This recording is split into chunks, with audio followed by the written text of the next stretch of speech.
All right, everybody, get back to ones. Can I get a little more business in the background, please? All right, everybody, get your last looks. We only really have a few more takes of this allotted, so let's really try and nail it here. Okay, roll sound, roll camera. Quiet on the set. Action. Airbud 9, Chopper Medic. Scene 15, take 3. I broke my ankle skateboarding and getting pussy. Save us, Airbud! Airbud, down there at the clearing.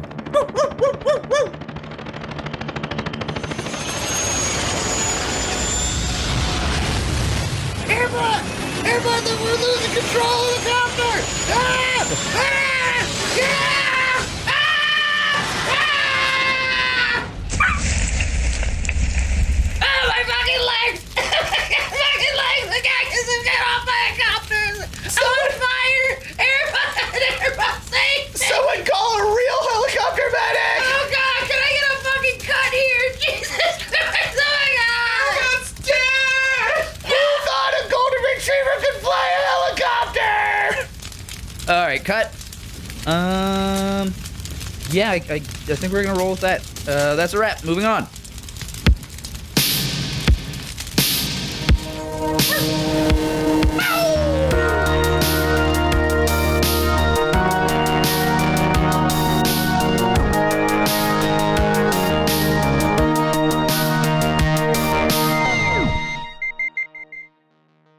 Welcome back, everybody, to Welcome to the fucking Piss Patrick off episode. Jesus Christ. We just started. Dude, we just did an entire Patreon where I talked about Avatar like the whole time. Pat was so pissed off. He's so fucking mad right now. He's tired as shit. We're recording early because he has to go to work and do a double shift. All right, anyway, go ahead. You guys don't know how often I start the intro and these guys just to fuck with me, just like throw me off every single time. Welcome back to the Delete Everything podcast. Welcome back to Welcome back to Delete Everything podcast. Ugh. I didn't do a thing for this. Our poorly planned day after Christmas fire stunt on the set of your favorite movie. And there's some deleted shit, and we're going to talk about it. That's how we're starting it at. Peony Vagini. We're not supposed to record this. You know what? Okay, so last year we took Christmas just off. We're like the whole week of Christmas, like we're not doing this. So today, you motherfuckers, okay? We just posted a Patreon as like a bonus episode. Yeah, just be glad that we're even doing this. We get to be loose today. This is the last episode that we're recording this year. Yeah, I got a puppy. I think. I'm so tired. No, we have. Are we doing Monday? I got work to do. I should be working today, apparently. It's the day after Christmas. Fuck day that. After Christmas, fuck with my whole company shut down day after Thanksgiving. I show up at work and nobody told me. So I was like, oh, I guess day after Christmas, definitely, because it was a Friday as well. Yeah, fucking everybody's at work, apparently. Like, somebody texted me, was like, hey, are you working today? The fucking no, dude. Not working today. I'm not working New Year's. I'm not working the day after New Year's. You can suck my ass. I don't like my job, and I don't want to go. Fuck yeah. Thank you to anybody who's left us a review or a rating or any of the other things that we ask you for on a weekly basis. Comments on Spotify. Yes. Thank you for leaving us those if you did. If you have not, please get on whatever you're listening to and do those things. Do all of those or any of those things. Do one of each. Fucking flip a coin. I don't know. Roll a 4-sided die. And then do whichever one you have to do. Just do it. Just do it. It's our Christmas wish. Christmas is over. It's the season. It's the time of the season. Plus ratings and reviews. Yeah, this is going to come out. Well, this will come out after New Year. Yeah. Whatever. Pretend. Channel us sitting here the day after Christmas, exhausted. Do those things. Also, get on Instagram. Fucking what? Dude, I gotta chug this energy drink. Otherwise, this is gonna be a slog. I think I need to up the prescription on my glasses. I can't read a single fucking thing on our board coming up here. Really? It's pretty bad. The big I can read all of it. The big title right there says caveat dicks. Is that what it says? Which one? How far I can down? see how you would say that. Which one are we talking about? Oh, on the says on the guest top. The dates. one next to the big dick that I drew with the fucking hairy balls. Where it says Oh guest. my God, I dates? brought Melissa's parents in here yesterday. You fucking idiot. And I hid the dildo.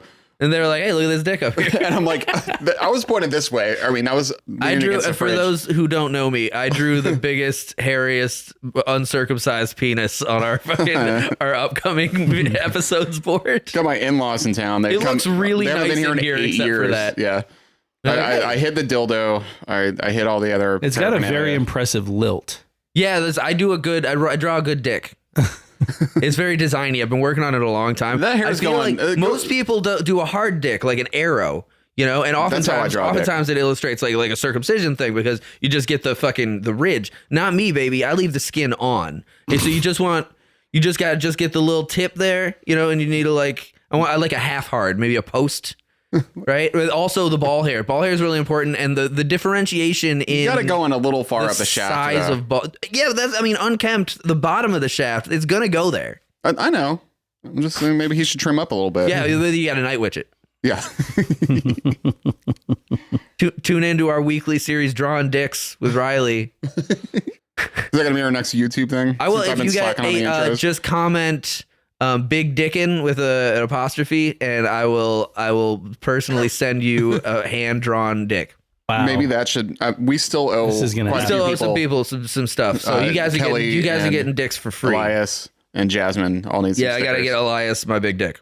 And we'll send out dicks instead of Polaroids this time, We can do Polaroids too. Maybe but we not draw of the dicks. dicks. That's weird. I'll draw the dicks. and then we take a Polaroid of the dick. What's our topic today? I haven't even finished the intro. Oh, fucking whatever. Find us on Instagram at Delete Everything Podcast. Give us a follow. You'll see any photos, accompaniment that goes with this and all the other episodes. Those are fun sometimes. Oh my When Riley God. does them. What? This is the third in a trilogy. Third what? This is our third movie mishaps. Oh, it is. It is. We just did a thing about We trilogies. just did a Patreon. Unironically, we did a Patreon about the breakdown of art over repeated uses and how the third is usually the worst in a And I series. questioned whether it was a meta reference when you started. Were you thinking about it because we were doing that episode today? No, this is all just See, it's serendipity. all just serendipitously coming together. This is going to be our worst episode ever. No, it's gonna be great. Okay, I even have a story. a never-ending story. 2? Oh God, no. What's the one with Jack Black? That's 3, right? Jack Black's in Never-Ending Story. Yeah, the third one, I think. The never ending story. How does that song goes? I can show you the world. Flying above the sky on Falcor. You guys see the music video for the Never-Ending Story theme song? No. It's fucking great. We should look it up. Everyone should look it up, actually, because it's just, boy, the 80's shit you ever saw in your life. That works. Also, if you go on YouTube and look up Delete Everything Podcast, you'll find some shorts there. They're usually ripped from our Patreon episodes or our intros of episodes. Those are a lot of fun. Patreon. You've heard it. Get it. Just get it. You have Christmas money now. Get it. Get our Patreon. It'll be fun. 60-something episodes, right? Yeah. Yeah. Get on Patreon, dude. Patreon.com/Delete Everything Podcast. Okay, now we can jump into part 3 of Movie Set Mishaps. And by the way, we picked this one because I don't have to do fuck all for research. And Riley and I get to talk about movies. Yeah, Yeah, pretty much. That's all I wanted to do I anyway. deliberately put this one on this week because I was like, that's a really easy one. I don't have to do much. It's perfect. Interesting trilogy, or triad rather, of connections for this particular episode. For me, my first day with y'all, we did 2 episodes, the second one being the last Movie Mishaps movie too. mishaps. Yeah. This will be, when this comes out, it'll mark a year since I started with you guys. Ooh. Yeah, damn near. Happy delete day, And- buddy. Coincidentally, as well, this will be the 50th episode that I've edited. Hey, So I just thought about that this morning. Andrew Bowlby, everybody, give him a hand. I'm gonna Gonna add some applause. canned in there. applause. Yeah, that's cool, I will. Filmed live in front of a studio audience. Future Drew here. That seems self-aggrandizing. I'm not doing that. Never mind. Do you guys want to talk about your Christmases at all? Yeah, I do. Yeah. First, I want to say though, a lot of those filmed in front of the live studio audiences that canned applause, those are dead people. Those people have been dead since the 50s, but you can't use different applause because people think it's weird and uncomfortable now. If you go to like an NBC, they don't film. Don't different networks have different canned applause? They too? have like fucking signature applause. That's why every time somebody walks in like Crazy Cousin Ralph walks in the door mid episode and they could do like the big like, oh shit, it's him. And it always sounds the same. It's the exact same fucking applause. They might have 2 of them. Yeah. Do sitcoms still are sitcoms still a fucking thing? Yeah, and they still do the applause thing even though no one's applauding just They because still have laugh tracks on shows? it just lets you know when to be happy that something happened. I feel like we touched on this before, but you ever seen that, like the edits? Oh, where they take the out, laugh track out of like Friends or something like that, and it's just awful. Just really So off-putting. bad. Yeah, I've mentioned often that I think that this is a weird like and terrible future where like we're using magic all the time and everybody takes it for granted and we're headed for some Dark Crystal ass shit. I think canned applause and laughter in TV shows is a big signifier of that because we're just like resurrecting dead people to laugh like fucking performing monkeys forever. It's like if a picture steals your soul, recording your laughter and playing it at any moment you want, it tortures it. I'm trying to think, are there like new shows coming out that use canned laughter? Dude, yeah, like if you don't watch like TV anymore, but there's still TV channels. There's still like ABC, NBC, CBS. I'm aware. They all have sitcoms with laugh tracks. All of them. It's the exact same kind of block of shows as it used to be. Weird. Yeah, it is weird. It's more normal to have those. Like Tim Allen's got one of those fucking shows on like ABC or something where he's like a conservative dad. Multicam sitcom. He keeps saying like, I don't understand gender norms or something. And everyone goes, it's fucking weird. Being old is uncomfortable. It really, from my perspective and maybe from Patrick's, it seems like a relic that was left in like the 90s or the early 2000s. Well, Yeah, that's how I feel because about it. when we realized we didn't have to have cable to watch movies anymore, we stopped buying cable. Not even the 90s because what was that really popular show with the nerds? Revenge of the Nerds. Big Bang Theory.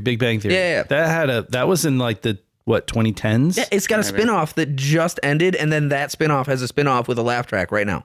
Weird. Yeah, it's the Young Sheldon was the spinoff of that show. The show sucks ass in the first one. I mean, the initial show. Yeah, Big Bang Theory's stupid show. Young Sheldon, kind of not bad because it doesn't have a laugh track. It's more of like a retrospective kind of filmed show. Kind of like Malcolm in the Middle. Great show. And that format is what they use for Young Sheldon. Yeah. And then the spin-off of that has like Sheldon's brother who knocks somebody up in the fucking whatever back in the laugh track format again. And that's airing currently. Weird. It is weird. It's a bizarre series of events. Like you just take that one element and like the best thing of it was that it didn't have a laugh track and then they just fucking throw it right back, baby. Probably didn't TV's perform fucking as well bizarre. for boomers or something. What were you going to say about your Christmas? It was pretty good. Oh, congratulations. All I really wanted to say, my kid made me a cool shirt, and I got my seizure phone replaced. I don't know if we've referenced that on the podcast. I've said it, I think, in some episodes, and Whatever. I don't know how in depth we've gotten into it. because she listens to this, she doesn't listen to the Patreon, thank God. Who? Melissa. Dude, Hi, my Melissa. wife fucking knocked it out of the park. She cooked her first ever like Christmas dinner. So I walked into your house, you got 3 million presents under the tree. I have to go pick up a present for my daughter today. It's the day after Christmas. I'm Our gonna kids go are pick her up spoiled later. as shit. We don't do anything. I haven't wrapped you know? shit. Like we don't do anything on the regular. Your kids are still young enough to like get like where you can get excited shopping for One them. of his kids Yeah. is fucking 16. Driving. Yeah. That's 15, still but yeah. still young enough. Like Asher's 20. You know what he asked me for? A gun, No. He's in the Navy. He's living in the fucking skateboard barracks. subscription to Maxim magazine. God damn it. You say a thing one time. That and old suddenly you're apple that didn't guy. fall far. If you guys aren't familiar with this, Patrick one time, was it on a Patreon? I think it was on a Patreon. On a Patreon, Patrick said that he didn't see what Gladiator, I believe, the movie Gladiator. Oh, There was a whole series of it was like Saving Private Ryan, Gladiator, Armageddon, and you guys were didn't watch losing it. movies in his youth because he was too busy skateboarding and getting pussy. And we have been relentlessly ragging him for like a month and a half now at this point, and it's not going anywhere. It's my favorite modern. It's my bit. favorite thing that anyone's ever said about themselves, for one. And big, like, a lot of credit to Patrick because that was funny. That was good. But like, also, I mean, pretty straightforward. And also on the last Patreon that we just recorded, I cleared the air and said, look, I was just trying to get you guys off my back. It wasn't like a conscious thing where I was like, either movies or skateboarding get pussy. Oh, I guess I'll go with this one. Right. He did both. So I just said it like as like Skateboard in the mall to the Cineplex. meet a cheerleader in like a poodle skirt or some shit. Yeah. Jesus Christ. Because are you the one thing where you hooked up with a girl at a drive-in movie theater? So that's in there now too. Well, that was You're, during what you are COVID. is you're fucking Marty McFly now. That's, you invented skateboarding. You played fucking Johnny Be Good. That was a drive-in during COVID. It wasn't like a poodle skirt drive-in. Anyway, I just said a thing, and now I can't get away from it. Is the point of that? Oh, but Asher asked me because he's living on base. He's living on a naval base, but he's like got his own he's got a fucking oceanfront condo, effectively. Nice, but it doesn't have where's he at? In like fucking Pensacola. Yeah. So it doesn't have there's like a shared kitchen for like several rooms. So he just wanted like a little, I don't know, like a little, not a griddle. Like a hot plate? Yeah, like a hot plate, but like the one that's shaped like a wok almost. Yeah. You know what I'm talking about? Yeah. Yeah, that's what he asked me for. That's cool. That's good. That's a good gift. Yeah, I mean, I'd have figured like Pensacola, he might have asked for like, I don't know, tanning lotion or something. Or like, because if you're in the Navy and you're like in Pensacola, home of the Blue Angels, you gotta play volleyball and shit, right? In jean shorts. Yeah, to the song "Playing with the Boys." Should have got him some jorts for Christmas. Playing with the boys. Just one bag with like jorts, a volleyball, some copper tone. Yeah. Riley, how was your Christmas? It was fun. Whatever. I got this puppy. Puppy's cool. Puppy's cool. Puppy's with me right now. Puppy's passed chewing out. on my fucking hand, actually. Oh, this puppy is a nightmare. Actually, she's the most adorable. I got a miniature schnauzer. Most adorable dog in the world. She looks like a stuffed animal. She looks like a little fucking teddy bear, and she just growls and bites me all day. So really kind of perfect for me. All right, well that's Christmases. Fucking bitch is actively biting me right now. Everybody's I got a Christmas PlayStation Portal, which has been really cool. What is that? Oh, Yeah, you're supposed to bring that over. I want to see that. shit. It's fucking rad. What is it? A PlayStation Portal. It's essentially a TV for your PlayStation that you can carry around. But it's like if you took, oh, you fucking bitch, quit it.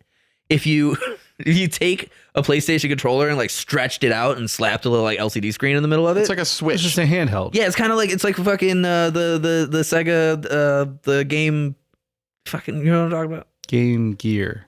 Game Gear. Yeah, it's like a Game Gear. Yeah, it's a lot like a Game Gear actually, because it's got the fucking buttons and it's sort of like stretched out and you got the screen. You can like stream your game library. You can't scream. You can't stream movies and stuff, which is fine. But I was at like my sister-in-law's house playing Expedition 33, which is fucking dope. But we're all playing it. I'm way behind you guys. I don't want any I was spoilers. streaming that shit at my sister-in-law's house. I press the button, it turns on my PlayStation at home and like ports the game to me. When I downloaded that game, incidentally, I did it from work because it was like the third or fourth person that had was gushing about the game. Game's fucking cool. And I was like, you know what? And I got on my my Xbox app, and I was like, buy this game, and it was like launch console, home console, and I was like, I can do that. And I pressed the button, and it turned on my console at home, and it was downloaded when I got home.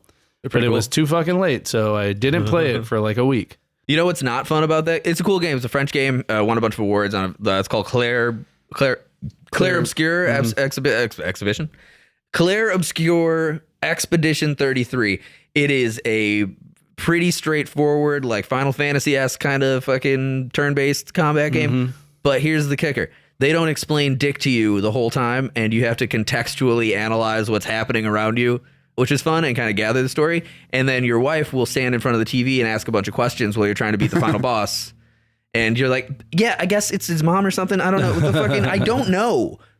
His sister exploded. There's a storyline. I don't know. Get the fuck. And I'm like, oh, I'm fucking dead. I'm fucking dead again. Great. This fight's going to take 3 hours. Yeah, my beef was like, as you're going through this game, and it's like, you got chroma, you got tint, you got this. And I'm like, what are these? I don't know what these things are. There is like a manual in the game that you can like look at. They're just like, oh, we can use that. Yeah, so you can use it to make your character stronger. And I think in French it's pronounced Emmanuel.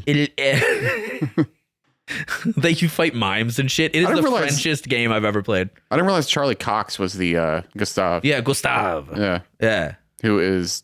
He didn't even remember being in that game. Really? Yeah, he literally like he did it Who for is money. Charlie Cox? Daredevil. He plays Daredevil. I know him. I've never seen Daredevil. Ben Affleck? Better Daredevil, I guess, from what I hear. I know him from Boardwalk Empire. Got him. He was the Irish guy on Boardwalk Empire. Charlie Cox is in Boardwalk Empire? Yeah. I only watched like the first couple of seasons of that. I should get back I think into he comes into the second one. Yeah. I always really liked Michael Pitt because he was weird and had crazy lips. Yeah. And Michael Shannon is in Michael that. Shannon He's is great. my favorite actor in the world, actually. Really? I didn't know that. Did you? He's Okay. excellent. He's excellent in that Digression. show. We're being loosey-goosey here. You know the actor Michael Shannon? I do. Okay. Actually, that's out of all the names you just named, Yes. that's the only one that I know. Michael Shannon, I saw his first movie before he was famous. General Zod. No, he is General Zod, yeah, in the Man of Steel. Yes. But I saw his first movie. His career was really interesting. He was a Chicago character actor on stage, right? And he started doing this character in a play called Bug. And he was that character was like several years and really encapsulated it. And it's like a weird, like schizophrenic character that's really unpredictable and really interesting. He looks like a crazy person. He does. He looks fucking wild. So when they made the movie Bug, they didn't want to cast him because he was a no-name nobody. And the writer of Bug was like, dude, then we're not making the movie. This guy is this character. You need him. And it's one of the best, scariest, coolest performances ever. I saw that flick, got to be 20 years ago now. And I was like, that's my favorite actor. Fuck, right off the bat. And he has been awesome in everything since. Huh. Yeah. Michael Shannon rules. Yeah. Yeah, he even elevates stuff that isn't that great, like Man of Steel. Yeah, so good. He did another movie called Take Shelter, where he's like a regular ass dude that starts having these like visions that there's a horrifying storm coming to kill his family. But like the thing is, his mom was schizophrenic and it does run in like bloodlines. So he's at the same time convinced that a storm is coming and he has to make preparations to build a storm shelter to save his family. But at the same time, he's also like, but I'm also probably insane. That movie fucks so hard. Jesus. Okay. Did somebody die in a movie or something? I mean, we are at least talking about movies. Yeah, that's so true. we're kind of on pace for what the plan is for today. Quit chewing on me, you bitch. I think it's okay if we allow ourselves a little bit of digression today. I think so. Give us some grace, guys. Just Yeah. a little Grace under fire. It's such a fucking Will and Grace. Chloe Grace. hermetically Moretz. sealed tight ship all year Hottie. round, right? We never. Yeah. Usually we are just on point. We got a minute to minute schedule that we stay on like clockwork. Yes. Give us one day to get our loosey gooseys out. Okay, so Get your sillies out. in the first movie Mishaps, we talked about all the shit that happened in the 2010s and the 2020s. Welcome to part 3 of Talking Jackie Chan with the Deleted Boys. I don't think we talked about Jackie Chan at all in the first one. We did. because We mentioned him. we mentioned how we were mad that we didn't get to talk about Jackie Chan That's as much. true, yeah. In the last episode, Movie Mishaps, We only 2, talked about Jackie Chan. there was a real big section in the middle that was all Jackie Chan. The Instagram post for that one is just a bunch of Jackie Chan posters with the song, whatever the Penguin song. Chat and Chan. Jackie Chan made in Taiwan. Yeah. Chat and Chan with Patrick and Riley. And so we did the 1990s and the 2000s. This one, we might just do the 1980s because there is a lot. Yeah. And But like, also, maybe we'll go into the incidentally- 70s, but I mean, Incidentally, my favorite period of filmmaking. the 80s? Yeah. I love 80s movies. I mean, the thing is, the further back you go, obviously, you know, there were a little less restrictive with like studios having insurance and making sure nobody got hurt. They didn't and all care that. at all, Yeah, they yeah. were just like, oh, sure, you want to climb that tower and You want to shoot an animal live on camera? Do it. Whatever. Yeah, So you get back to like what the 30s, the 20s, and that guy throwing the log Yeah. on the moving train Yeah, to yeah, knock yeah. the other log off. Right. Yeah, fucking Buster Keaton. Yeah. yeah, Buster they're just like, oh, we're gonna load the entire film crew onto this chopper and just swoop real low over and over and over and Yeah, over or and like- see what happens. In the 40s, after World War II, there's a movie called Charge of the Light Brigade, which is the famous story of like the Polish mounted cavalry that charged a bunch of like German tanks. And to illustrate that it was bad for horses, they just used a tripwire and tripped hundreds of horses in one scene. It's accessible. You can see it, and it's like that's the most horrifying thing I've ever seen. Essentially, That's yeah, it's fucked. that's the 40s for you. Hey, but yeah, the 80s is my favorite place for cinema, essentially, because like the 70s is a lot of limitations of technology. You know, they get real good by the late 70s. You get like Apocalypse Now and shit, but like you get to like 1980, people are able to fuck around with stuff a lot more. Camera technology is a lot more accessible and easier to play with. I think what's funny, like when you watch a lot of 80s movies, there's so much of like just using every tool in the box. So you'll have you'll have practical like effects across the practical board. effects, then you'll have like stop action, then you'll have like animation, like whatever they can do. I just watched, we were talking about this in the Patreon. I watch Gremlins every year around Christmas time. And between the stop action, the practical effects, and the animation stuff that they used, it just like, It was fucking rad. it's a great movie. I mean, every year I'm like, I fucking love this movie, but it's just funny. Like I said, it's like every tool in the box. It's just like, wow, we can't do this with just, just practical effects. So I've mentioned many times that my father was an animator. Yeah. And he was big on practical effects and stuff like that. So that's kind of the shit that he would show me. And he'd also had like subscriptions to like stop motion magazines and shit like that. Quit chewing the cord, you little bitch. So like I learned all about practical effects and stop motion stuff my whole childhood. So to me, that process is fascinating. Yeah. Even things like, at the beginning of like The Thing, you've seen John Carpenter's The Thing? Like that one is just kind of a famous ass movie. Yeah. It's been a really long time, but yes, I have. There's the opening when they do the title, The Thing, it burns onto the screen, like fucking starts as like a black screen. I think it's like outer space. And then just the words The Thing come onto the screen as though they're being burned. Right. And I know the entire process of like setting up their fireboards and fucking doing the stencil and then having like flash paper behind it and setting on fire. Like I know all of the steps to that essentially. And it's fascinating to me, even though it's just like the tiniest part of a movie. Also, somebody burned their face off doing that. Was it Michael Jackson? I don't know. We will be talking about that Pepsi commercial in this episode very briefly. All right. Well, we're going to start off with a famous television show from the 80s, The Dukes of Hazzard. What do you want, dog? You fucking idiot puppy. Hey, Drew, you want to hold the puppy? Here. I love how she slept through the whole Patreon episode, and now she's like... We have a special guest. Yep. Margot the puppy, everybody. Named after Morgoth, the black enemy of Middle-earth. Margot Robbie. She's chewing my hand. Yeah, she's going to do that. If she bites too hard, bite her. I'm not joking. She's fine. There you She's go. fine. Just don't piss on me, please. She hasn't peed on anybody yet. All right. The Dukes of Hazzard. Not problematic at all. You mean just the concept of... No, the obviously the usage of imperial titles like Duke. Uncool. Yeah, I'm a non-regist here. The David Dukes of Hazzard. Ooh, shit. Yeah. Damn. That's probably something that he's like floated at some point just for like a special group of super racist guys. Wow. I mean, 100%. Yeah, he absolutely has. There's no way around it. If anybody doesn't know, David Duke is a fucking Grand Wizard of the KKK. Yeah. And a miserable piece of shit, and go fuck yourself. It's / politician. Yeah, he ran for I guess, something I don't know. at some point. Yeah, actually, the movie Black Klansman covers that a lot. He ran for like senator or something. Yeah. So in 1980, while filming an episode of The Dukes of Hazzard, which was a fun show, let's be honest. Yeah, sure. It's, brothers doing crimes You like and running from podunk assholes slopping around in mud. I don't know. I literally have never watched an episode Really? of Dukes of Hazzard. Yeah, There's I'm a Yankee. couple of brothers doing crimes and running from the cops. I mean, Even as a child, not to love? Even as a child, watching like Rockford Files and shit like that, the Dukes of Hazzard would come on, and I would see the Confederate flag on the car, and I'd be like, "Not for me," and change it. fair. Be like, I'm pretty sure these men are traitors. Jesus Christ. Well, in 1980, assistant cameraman Rodney Mitchell was killed and 12 other crew members were injured when their camera truck flipped while rehearsing a chase scene. They weren't paying attention. They were staring at Daisy Duke. No, apparently it had rained the previous night. And so the dirt road that they were on, where they had been practicing the scene, was in a different state the day that they actually started filming the scene. Ooh. So they lost traction, flipped the truck. One guy died, 12 other members hurt. Duke Bad. boys are at it again. Them Duke boys. The boys. But they had 12 people on this truck? Apparently. I mean, between the bed of the truck and inside the truck. Yeah, Right. sure, I why mean, not? like, so before it, Or there might have been people on the ground. There might have been before it guys. flipped, it was like, and then it flipped. It was like,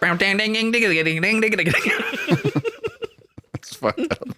R.I.P. Rodney Mitchell. R.I.P. Rodney Mitchell. Sorry for you and the loss of your family. Yeah, it was 45 years ago. Yeah, then fuck you. I'm saying they've probably done. Gives a shit. See, now that we're going into the 80s, I don't give a shit. Like, I'm sorry, your family's sad. Fucking get over it, guys. It's been a long time. Do we want to talk about Indian? I feel like we've talked about Indian movies in past movie mishap episodes. Do you want to talk about an Indian movie called Kolilakam Sure. from 1980? That one's like bang dang bang ding ding ding bang ding dong dang. That's inappropriate. Is it? Because I just did regional music for another thing. Yeah, but you're a honky. Yeah, and I'm also making fun of a culture that I'm not a part of, so it's fun. Like I said, I'm a Yankee. Like it's a whole fucking making fun of the South is like different. I don't know. We'll let the viewer decide.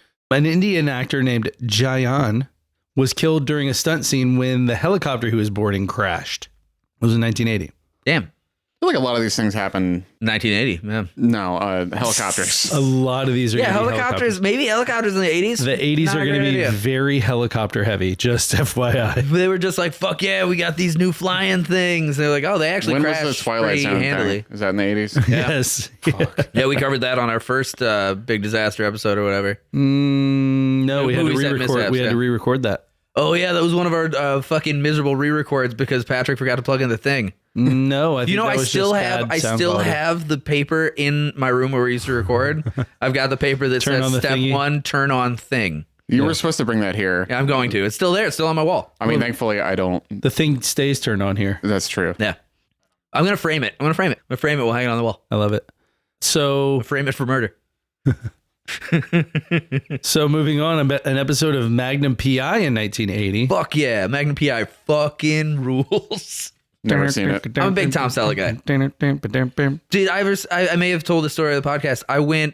Okay, my child is a child of divorce. I almost turned to the studio audience. What the fuck was that?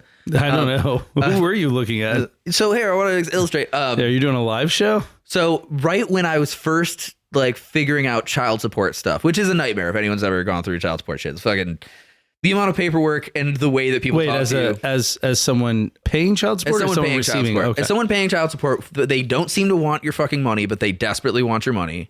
It's really hard to get to the point where you're like, I would like to give you my money, because you keep going through this gauntlet where they're like, well, first, fuck you, get out, come back with a different thing. And then you come back with the next thing. You're like, can I give you money now? And they're like, not until you fill out the other thing. Fuck you. It is, and they look at you like you're a piece of shit. But I walked into the child support office the first time in St. Augustine, and behind the counter, I mean, we're talking drab, miserable, middle-aged women who obviously didn't get child support or something at some point in their life, and they're fucking pissed off, and you're to blame. And I'm like, hey, how are you guys today? And they're like, hey, fuck you, asshole, or whatever they said. You need Form ZX3 1000. You don't have that. Fuck you. And sorry, I'm bitter. But while they're being this miserable, and I'm doing my best to like, all right, I'm gonna get through this, and a happy face on my face. Yeah, and we all know how Chipper Riley is. I am, especially when I'm dealing. I have always maintained that if I have to deal with some sort of governmental entity or like a DMV or anything like that, and it's worked for me every fucking time, I walk up with a smile and I'm super friendly, and I ask how their day's going, and I do that too. Always fucking works. It does. Yeah, like, even if it's just like, how's today? Looks kind of rough out there. You good? They'll be like, it has been hard. It's been a fucking rough day. Let me fucking chomp, expedite your shit. Okay. Anyway, behind this bitch who's just like, you are not doing the proper forms, and you need, there's a gigantic, and I'm talking like a 6x4 Godzilla. framed picture of Tom Selleck in Magnum PI in short shorts with his hands on his hips in a Hawaiian shirt, smiling, big smile with a mustache. But there's no like words on it. It's just that, and it's the only decoration in the office. Everything else is a calendar or a clock. And this then is the child support office. Unbelievably huge Tom Selleck. And I was like, keep getting distracted and keep looking. And then I was like, ma'am, I got to ask, why the Tom Selleck? And she turns around and looks at it as though she didn't know it was there, and turns back. She goes, I don't know.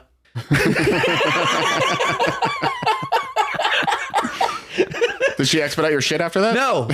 There was another 6 weeks of going back, and every time I'd go back, it was there. And it was always the same lady. And I never asked again. It's like, okay. I used to do the thing once a year where I shaved everything else and just had a big fat mustache. And somebody called me Tom Selleck Yeah, once, and it was like Magnum. a shining moment in my life. Yeah. Some of the best cowboy movies of all time are Tom Selleck and Sam Elliott movies. Oh, There's a great actual Civil War movie with Tom Selleck and Sam Elliott. It's called Mustache Wars. It's not called that, but they both have epic ass mustaches, and they play brothers fighting on either side. huh. So I called it the Mustache Wars. Well, in a 1980 episode of Magnum PI, cameraman Rob Van Der Kar I read over your shoulder. You're never going to guess, right? was killed in a helicopter crash. God damn. They're like, gotta zoom in on the mustache. You gotta get the chest hair. You know, I was thinking about being a flight nurse. Yeah, Don't know if I want to do it anymore. fucking. What did they crash into? Tom Selleck's gigantic head. Jesus. Oh, sorry. Okay, we're gonna get away from helicopters. You know why they for a call him couple Magnum PI? He had a giant fat cock. That is literally why they call him why his character is Magnum PI. Magnum Pussy Inspector. He was playing a character that was a different private detective on Rockford Files, and then they switched him over. They were like, "Hey, what do you want to do with this new show?" He's like, "I'd rather fucking live in Hawaii." They're like, "Let's go to Hawaii then." Like, what are we gonna call you? He's like, "I don't know, fucking Big Dick Johnson." And they were like, "How about Magnum Penis PI, Magnum PI?" And then he's like, "Fucking yeah, let's do it. I want to wear short shorts the whole time and have the time of my life." In 1980 on the show That's Incredible. They featured his Magnum dong. He couldn't have had a Magnum dong. It would have fallen out of those shorts. No, he had it tied around his waist. Use it as his belt. On July 6th, so That's Incredible was like a stunt show. Uh-huh. It was like a, whoa, that's incredible. Holy fucking shit. Yeah. So It's time for Holy Fucking Shit with your host, Bob Saget. on a July 1980 episode, a stunt motorcyclist named Steve Lewis. Terrible stunt motorcyclist name. Yeah, kind of. Suffered extensive foot and knee injuries while attempting to jump over two cars speeding toward him at over 100 miles an hour. Ooh. Fuck. That's tough calculation. Yeah. Maybe if his name was like Frankie Fuego or something, he could have fucking cleared it. On a separate episode, a few months later, while performing a 170-foot jump over the fountains of Caesar Palace in Las Vegas, stunt motorcyclist Gary Wells What the fuck? missed the landing ramp and crashed into a parking lot wall. He sustained a tear in the main artery of his heart, along with broken legs, a fractured pelvis, and a concussion, which I feel like is the least of your worries at that fucking point. And on top of that, 6 spectators were injured when a 15-foot section of the wall gave way when he hit it. What wouldn't have happened if he'd had the name like Crash McLarson or something? Yeah, which Gary is Wells. the name of an Aquabat. I don't know if anyone. Gary Wells, like if you meet somebody named Gary Wells, Gary Wells, he and you automotive. ask like what he does, He sells used cars or he's a lawyer. yeah, you're not going to expect I'm a stunt motorcyclist. Stunt. No, you expect that from Dick Warlock. Yeah, and this is my buddy Steve Lewis. Steve, also known as So he lived. Barry Bandito or whatever. Yeah, they both lived. Huh. Sorry, they don't all die here, Drew. I'm just impressed that he fucking jumped 150 feet on 170 feet, missed the ramp, hit a parking lot hit a wall. brick wall and fucking so lived. hard that a 15-foot section collapsed, broke both of his legs, tore an artery in his heart, broke his pelvis. Yeah, I would expect him to be dead. Oh, plus concussion. Yeah, pretty standard stuntman shit. I mean, yeah, kind of. Yeah, that's pretty fucking. Especially in 1980. Pretty much, trying to jump Springfield Gorge ass injuries. That's it. Das Boot, is that a... Das Boot that's the Is that a glass submarine movie? That's the glass from the end of Beer Fest. Yes, it's a submarine movie. It is a submarine movie, right? So Means the boat. Never that seen was... it. I've never seen it either. I've seen it. It's good. That was in 1981. While filming a scene in which the U-96 is caught in a storm, actor Jan Feder lost his footing and was nearly swept off the conning tower set. I mean, nearly swept off isn't really that. That's not really a... Well, it depends on how nearly. I suppose it is... I suppose he it does... grabs onto a rail like fucking Luke Skywalker falling out of Cloud City. And Yeah. He's like, ah, God. It still qualifies as a mishap. That's a mishap. I almost fell off a mountain like that one time. I had to grab onto some shit and fucking swing over the side. It was cool. Another actor, Bernd Tauber, His noticed... name was Bernd, Bernd. B-E-R-N-D. and he B-E-R-N-D. was caught on fire. Bernd Tauber. More of a stuntman name, I would say. Yeah, he Yeah. noticed that Feder was suddenly missing and cried out, "Man Uberboard." I'm reading directly. Man Uberboard with Oh, my overboard. Wow, he is reading directly from it. with the camera still rolling, Tauber helped him to the conning tower hatch, and before realizing it was an accident, director Wolfgang Peterson said, "Good idea, Jan. We'll do that one more time." Stop eating my couch. Ow, stop eating me. By the way, Jan Fedder was hospitalized and his role was partially rewritten so that he was bedridden for a short period of the film. Footage was developed and the scene in which Fedder's character is nearly swept off the submarine is included in the film. Very nice. Yeah. Yeah, that's my puppy. She is actively trying to eat the headphone cords. It is the cutest puppy in the world. She is a fucking demon. And I'm fine with it, honestly. I like this stupid dog that just like fucking growls at everyone, fights other dogs. You got a scruffer. This dog weighs 1 pound. And fucking, I've got a husky too. She actively goes for the throat on the husky constantly. Growls like she's got like a big set of balls. I cannot get my headphone cable back. It's just here you go. Hey, I don't want to like bust her little teeth out. that's you just. She's tiny. Yeah, exactly. Yeah, Throw her. Drew could not get her to let go of the cord. I didn't want to like pull her teeth out on Give her accident. back. Give her back. I'll take her. I'll take care of this shit. I mean, you got it. You got it. She's getting frisky. Yeah, she does that. She's a little ball of energy. She sleeps like fucking 9 hours in a row, and then she'll wake up and be like, "Fuck you." I love how many of our original episodes were constantly interrupted by Indy. Yeah, now we got another dog. Now and That I can and bring you're to the like, you know studio." what I miss? having to edit out shithead dog stuff. What was fun about the indie interruptions, though, is that she would just come in and she fucking, no matter how well you trim her nails, I got hardwood floors, it's just always click, tap click, dancing. click, Click, click, Tap click, click, dancing. click, click, Oh click, my click. god. That's Tater too. Yeah. Because she does a whole tap dance before she'll lay down. And yeah, and then just sat under our table and went, Oh, you edited that stuff out. I'm leaving all this shit in. I don't care. okay, what are we talking about? Movies? We're all staring at the dog.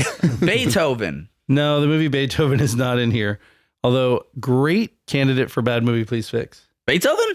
Probably. I actually think that's a fucking good movie. I don't know that I've seen that movie Pretty good. in 30 It's- years. Honestly, I mean, it's hard to make a dog movie. Fucking dogs are cool and all, but like they're not actors. They're just fucking dogs. So hard to make a good dog movie. What a profound statement. Yeah, dogs are just dogs. Dogs are man. not actors. They're just dogs. Yes. Just hold on a second. All right, Drew. We're gonna do a little. I'm gonna ask just for a sound bit right here. Let's just do Tommy Meatball as Confucius. Am I doing it? Yeah, you do the voice. Listen, dog's not an actor. He's just a fucking dog. Good. Tommy Meatball. That was good. I liked it. It felt profound. What the fuck is happening today? What's the next movie? The next movie is Cannonball Run 1981. Cannonball Run. Good movie. Got to run from cannonballs. It's crazy. Figured you would get hurt. Oh shit! Cannonballs! Run! In a scene where there's a silver Aston Martin DB5, which sounds like a cool car. I don't know what it looks like though. So they're driving this car and the DB5 collided with a Ford Club wagon on the passenger side. Bet you the Ford won. The DB5 didn't have a suitable passenger seat, which led to stuntwoman Heidi Von Beltz being thrown from the vehicle. That's a cool car. That is a cool car. Heidi Van Beltz, the stuntwoman driving, was thrown from the vehicle and ended up fucking quadriplegic. Damn. Yeah. She lived for 35 years, died in 2015, aged 59. God damn, she lived That's another rough. 35 years. I mean, being a quadriplegic is still like. She was 24 when she fucking got thrown from a vehicle and Sucks. quadriplegic and then lived for another 35. That's rough. Fuck that. I don't want to be a quadriplegic. You know, are you familiar with a movie called The Five of Me? No idea. But that does make me think that it's that Michael Keaton movie. Multiplicity. Yeah. The Five That was of the Me first thing I thought. Fucking Andy McDowell. And one is mentally, I mean, he's the clone of a clone of a clone of a clone. yeah. You ever see Multiplicity, Drew? No. Michael Keaton is a guy who's so busy, boy is he busy, that he for some reason has access to a cloning machine and he clones himself like 4 or 5 times. Huh. But so he clones himself, so he has another guy to take care of his contracting then the business. clone- Well, he fucks Andy McDowell, right? But then the clone guy is like, you know what? Why am I this? What am I? Some fucking jerk? I'll clone myself and make him do the contracting. And that third guy. So I can fuck Andy McDowell. But then the second guy, the first clone is like kind of a rude, like, hey, what the fuck am I? Some kind of jerk? And then the third one is like, hey, let's just all be friends here, everybody. What's the deal? So and this then is he's where- like, I'll get another clone. He clones another clone who is handicapped, reduced, mentally deficient. mentally deficient in several ways. And in one particular thrilling sequence that I think is possibly peak cinema, Andy McDowell. Are you familiar with Andy McDowell? Yeah. Andy McDowell fucks all of them. Okay. Just one by one. She doesn't know that they're clones. So this it's is not where like that Mickey not a- 17 movie got all of it. Except it's in like a late stage capitalism setting. It's like she doesn't get gangbanged by them. That would be weird. But she does individually. First she fucks her like husband, and then she comes downstairs and she's like, "Hey, round 2, handsome," but it's the clone. Right? Then she's like fucking naked or something. And the third one is like, "Oh my." And she's like, "Yeah, bring it over here, big boy." And then the fourth time, the deficient clone goes into the bathroom while she's showering and looks at her like, "Duh." And she goes, "Again." And then they fuck. So the moral of the story being Andy McDowell fucks. Andy McDowell fucks like 4 in a row within like a 4-minute sequence. So Or what's his name? Can't get it done in the first 1-2 tops. I mean, come on, man. she should be exhausted. Yeah, she should be like ready for a slice of Again? pizza. And we're and a talking nap. about like 30-something-year-old at this point. Like, I mean, a couple of times. Jesus Christ. So yeah, that movie, The Five of Me, is apparently a made-for-television film, which Also features Andy McDowell getting railed.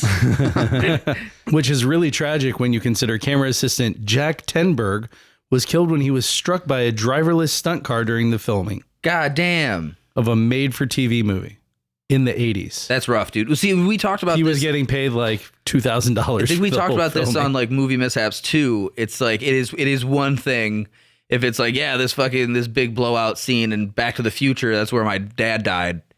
You know, that's one thing to be like, I mean, he was fucking making cinema gold or some shit. But another one to be like, yeah, The Five of Me, you might not have seen it. It aired on ABC at 9 p.m. in 1983 for about 2 weeks before they pulled it. Yeah, that's where my dad died. That sucks. So there's also a movie from 1981 called For Your Eyes Only. For your eyes only. For your eyes only. That's the first thing I thought of was the fucking... Did you ever watch Arrested Development? Yeah. I don't remember every reference. For this. Well, there's the scene where fucking what's her name? Charlize Theron has like a few She's in episodes. Charlize Theron plays the character. She's the best character in the whole series, in my She's opinion. so good. Because she is a brilliant, aloof, manic pixie dream girl, kind of just gorgeous woman, British woman, right? And it turns out by the end of her like fucking 5-episode arc or something, she's mentally handicapped. Yeah. But you can't tell because she's British. You That's really, the really, really funniest should watch. It's fucking the bit. funniest bit. That's the funniest bit in the world is you can't tell. Well, because she's handicapped. Because she's, yes, I love to eat butter. what's his name? It's Always Sunny kind of ape Dave that. Thomas? Her uncle, Dave Thomas. He comes through. No. What's the main character? Bateman. Jason Bateman's character Michael. thinks that he's being followed. Like they're trying to like get information on him and his family and stuff. And so there's like some document or something that says something about Mr. F. And they think it's like some spy. And then he sees that she's wearing a bracelet that says Mr. F on it. Yeah, but it turns out by the end it says it's just MRF, which stands for mentally retarded female. And like, well, the thing is, like, her I uncle, don't remember this at all. Her uncle, played by Canadian comedian Dave Thomas. Yeah. Half of the fucking. We don't have to go into Dave Thomas's history. He's hilarious though.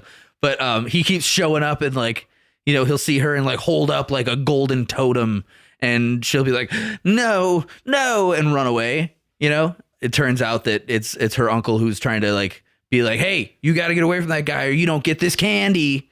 And every time they see him, like Mr. F. And they'll mention British eyes for British eyes only. It's like, this is for British eyes only. And then you get the theme song of for British eyes only, for British eyes only. Yeah. They keep cutting to this like song. It's like, for British eyes only. Yeah, it's gold. And so when I read, It's a good For bit. Your That's Eyes the Only- best part of fucking Arrested Development for me. I don't know.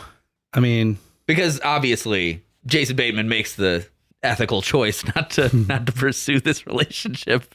by the end, yes. But it's but multiple people in the show when they find out are like, well, because she's rich, because her she's family also rich. Yeah, she's the heiress of like Rich Little and Britain. British, and nobody can tell that she's retarded. It's fucking great.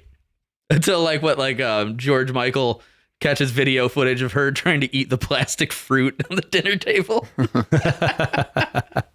Oh yeah, and, I gotta watch and the he's show like, again. and he's like, it is very convincing. And then Michael Cera's like, it's not the first. And it's like Jason Bateman's like, oh, she's going back for the grapes. Like she keeps Yeah, trying to eat the plastic fruit. It's a good bit. It's a good bit. So for Your Eyes Only, 1981, while filming a high-speed chase, Isn't that a Bond movie? For your eyes only. it is a Bond movie. Oh, that makes sense with the Aston Martin. Oh yeah, okay. So they're doing a high-speed chase on the bobsleigh run. The 4-man bobsled came out of the run at the wrong pace and hit a fucking tree. One of the occupants, a young stuntman named Paulo Rigon, which doesn't sound like the name of a guy who bobsleds. I don't know. It could be like a Jamaican bobsleigh team. Anyway, Paulo was killed. Damn. And there's another scene where James Bond and Helena Havelock are dragged across the ocean. That's a James Bond character ass name. Melina Havelock. It'd be like have a look. Mm-hmm. You know, she's always wearing like low cut everything. Yeah, well, so they were filming in the Bahamas, and both of the stunt doubles were Eaten by the Jaws 3 shark. dragged across the Jaws coral 4. reef and fucking suffered lacerations. Jesus. Just like in that Goosebumps book, Deep Trouble. I don't remember that one actually. It's a good one. Dude gets a piece of fire coral stuck in his leg and describes how, you know, like Wait. different corals are poisonous. I remember the fire coral Yeah. thing. I just don't remember that book otherwise. Yeah, that one isn't very good. I don't think there's much of a twist. Cool. We're going to do Goosebumps next. Should do the Goosebumps show. From now on, all of our Patreons are just going to be Avatar, Animorphs, Goosebumps, and occasionally Viking. Well, I quit. Do one Viking at a time. One Viking at a time. I will never be on another Patreon episode. Thanks, guys. It was a good run. 60-something episodes. Bumping it up to $16, baby. In 1981, there was a film about a wildlife preservationist whose family comes to visit him. This movie's called Roar. Oh, shit. Melanie Griffith. I know this one. Yeah, it is a Melanie Griffith movie. So, and like they come to visit him, and he's just got a bunch of fucking wild animals living with him. The film's cast and crew suffered several accidents involving the animal cast of the film, leaving over 70 of them injured, including cinematographer Jan de Bont, which is a fucking Swedish ass name if I've ever heard one. Yeah, Jan de Bont also did a bunch of cool movies after that. Oh, okay. It's weird that he's even on this one. He had his scalp lifted by a lion. Yeah, you didn't mention, you just said a bunch of animal cohorts, right? Mm-hmm. It's like 20 lions. Yeah. It's all lions. It's not other animals. It's a house in Beverly Hills with a swimming pool filled with lions. Yeah, and they like let the lions just go ham on him, They right? fucking, because they can't do anything else. It's 20 lions. Yeah. They didn't have lion tamers. It was like fucking Melanie Griffith's family lived with fucking lions. Because it was like, yeah, we're on cocaine and it's cool. Yeah. Jan de Bont had to have 220 stitches to put his fucking scalp back on his head. Damn. Because he got attacked by a lion. Yeah. On this lion movie. Tippi Hedren, who was in the movie, she was the lead actress, Of the birds. she's just always doing animal stuff. Yeah. Fractured her leg, also had scalp wounds after being bucked off of an elephant while she was riding it. And she was bitten in the neck by a lion. And needed 38 stitches. Bit in the neck by a lion is bad. Yeah. Yeah. Melanie Griffith had to have Fucking she thought birds were a problem. God damn. Melanie Griffith had to have 50 stitches in her face. And In her face. It's a lion bit her in the face. Because of the lions. yeah. These fucking idiots. And John Marshall was bitten by one of the lions and required 56 stitches. What the fuck? He should have gotten all of the fucking. Somebody should have bitten his fucking head off. Yeah. Just like, I think it would be a greater story if, like, There and the were- lions killed and ate them all. It was a bloodbath. There were a lot of crew members who got injured and just never came back to the set. Yeah, because it was filled with lions. They aren't in cages. They're just chilling on the couch. Yeah. I remember seeing clips from this movie and being like, oh my God, what is happening? Yeah. Well, I mean, the real purpose was because Melanie Griffith had been visited by an Andalite named Elfangor, and she needed to set this up so that she could get access to some lions, so she could get some lion DNA and go fight the Yerks. Or because her crazy mother had a house full of lions. That too. That could be the other one. When you're rich and on cocaine, I mean, I you do a didn't lot know of weird that. shit. I didn't know that Tippi Hedren was Melanie Griffith's mom. Yeah. Did not know that. Found something out new today.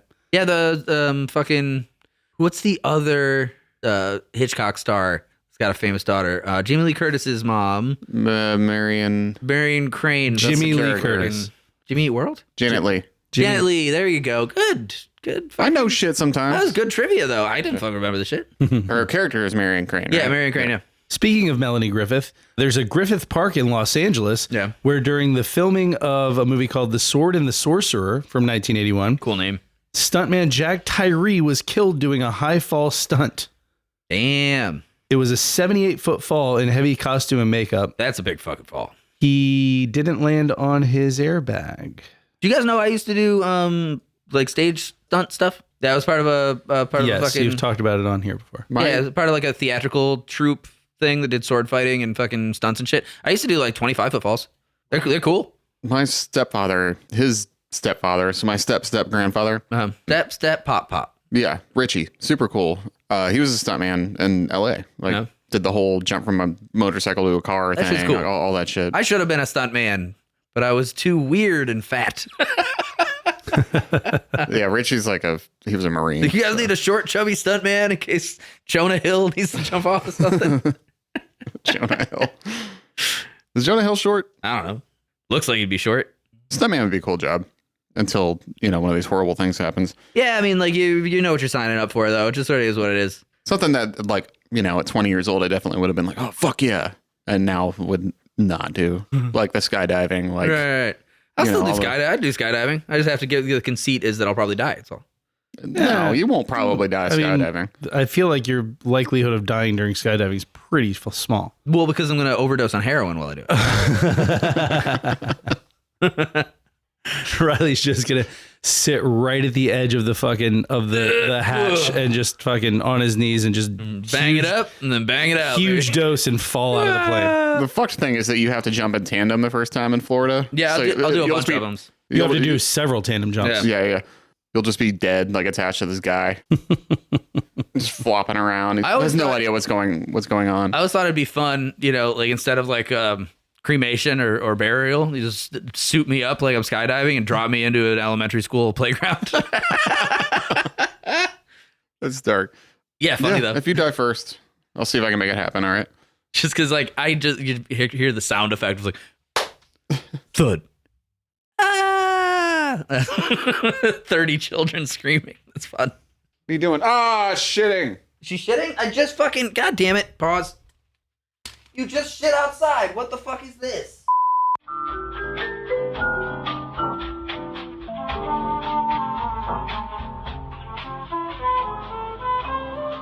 After a brief interlude wherein my dog shit on the floor, the stinkiest puppy shits you ever smelled in your life, we are back in the studio. We do now have the door open because it smells like shit in here. If you hear a little residual outdoorsy shit, it's because gross. Are you tired, little puppy? You tired from shitting everywhere and biting everyone? There's my baby. In the 1982 movie Blade Runner, Personal favorite of mine. Daryl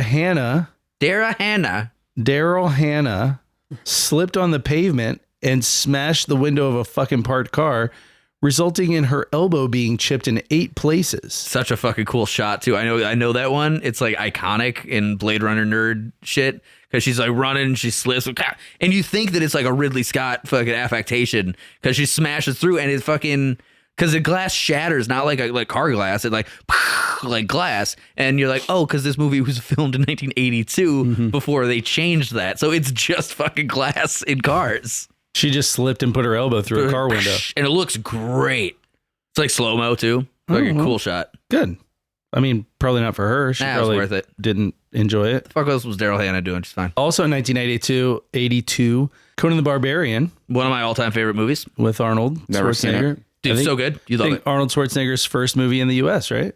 No, His first American movie? he did His first big one. Hercules in New York was his first American movie. It was different. Didn't they pretty close though? For Conan, they overdubbed his whole voice, right? No, I mean, did they? No, it's definitely Schwarzenegger. Because he does the fucking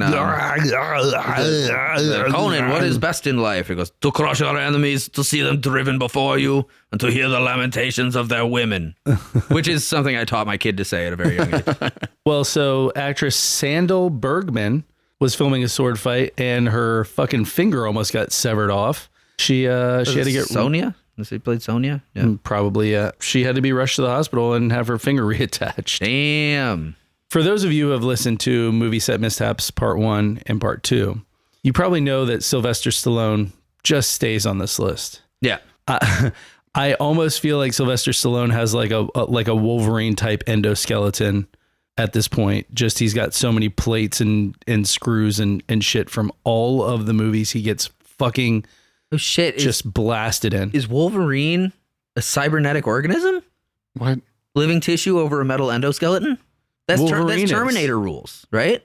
Like, I am a cybernetic organism, living tissue stretched over a metal endoskeleton. Yeah. But his brain's still human, right? Yeah, the adamantium is just fused to his bones. Right. With Terminators, they just don't have bones. There's that great Austrian Death Machine song. I am a cybernetic organism. You know that one? Nope. Good movie. Bird band song. What are we talking about? We're talking about First Blood, Part 1. The first of the First Blood. A favorite of mine as well. Rambo First Blood, 1982. So Sylvester Stallone didn't want a stunt double to do some of his scenes. Not all of them. He was just like, oh, I'll do that one. It's fine. No, we could do a stunt double. You gotta look cool, man. Yeah. Your slide's pretty good. So there's the scene where he's being pursued by the police and he jumps off the cliff into the trees. Yeah. Classic. He did that stunt himself. He ended up suffering several broken ribs doing that stunt 3 times. We've talked about this before. That was a throwaway recording, remember? Oh, is that? Yeah. Like, oh my God, everything's looping back on itself. That was early Delete Everything days. That was pre-Drew. No, that's cool though. He also suffered bruises to his back after filming 19 takes of the jail scene where he gets like beaten with the nightstick. Uh-huh. He really fucked up his hand, almost lost his thumb after he didn't realize that his hand was on the top of a gunfire squib. Oof. That went off while he was filming the scene where Rambo goes into the mine shaft to get away from the guards. Yeah. Yeah. Before he fucking blows a bunch of shit up. Yep. During the scene where he's chased by the police on the stolen motorcycle, the stunt driver for Brian Dennehy suffered a lumbar compression fracture on like a take that didn't even make it into the film. Damn. Where the police car jumps the railroad. You know, libtards will tell you that movie is about PTSD and police brutality. No, it's just about a dude being badass. Yeah, obviously. Fucking shoots bows and arrows and shit. It is the day after Christmas, and I just caught and killed a fucking mosquito. It's an allegory for Ben Folds. Is it still stinking here? Can I shut that? Not quite 6 a.m., but like day after probably. Christmas. I'm gonna shut it. You know, like Ben Folds, day after Christmas, gotta kill something tiny. God damn. Deep cut. No pun intended. What was the pun? Because it's the song Brick is about mosquitoes an abortion. Cut deep. Oh, I don't know. I don't know. You don't know Ben much Folds? about Ben Folds now. Well, he got an abortion the day after Christmas. Or he didn't. His I was then going to say, girlfriend did. interesting. You know? Gotcha. This is a great moment in the song where it's like, I'm just going to let you get an abortion. I'm going to go like return some gifts that I got. And like, it kind of sinks in like, oh, get it? Because they're both doing kind of the same thing. 1982's Fitzcarraldo. Werner Herzog. Werner Herzog, directed by Werner Herzog. Whole bunch of injuries. We've talked about this. We talked about this in Boring Man Crazy Life. Yeah. Part 1. We're talking about the one where the dude cuts his leg off with a chainsaw? That's not in this. No? Oh, yeah. He had to amputate his own foot. Yeah. Yeah. Yeah, there were 2 plane crashes that resulted in 5 critical injuries, 1 paralysis. Yeah, I mean, we talked about this at length. He hired like indigenous fucking Peruvian like tribes people as extras. Yeah, it was cool. They were the extras and they were the laborers to like bring a boat over the mountain. The indigenous tribes people at one point offered to murder star Klaus Kinski because he was such a fucking crazy person on set.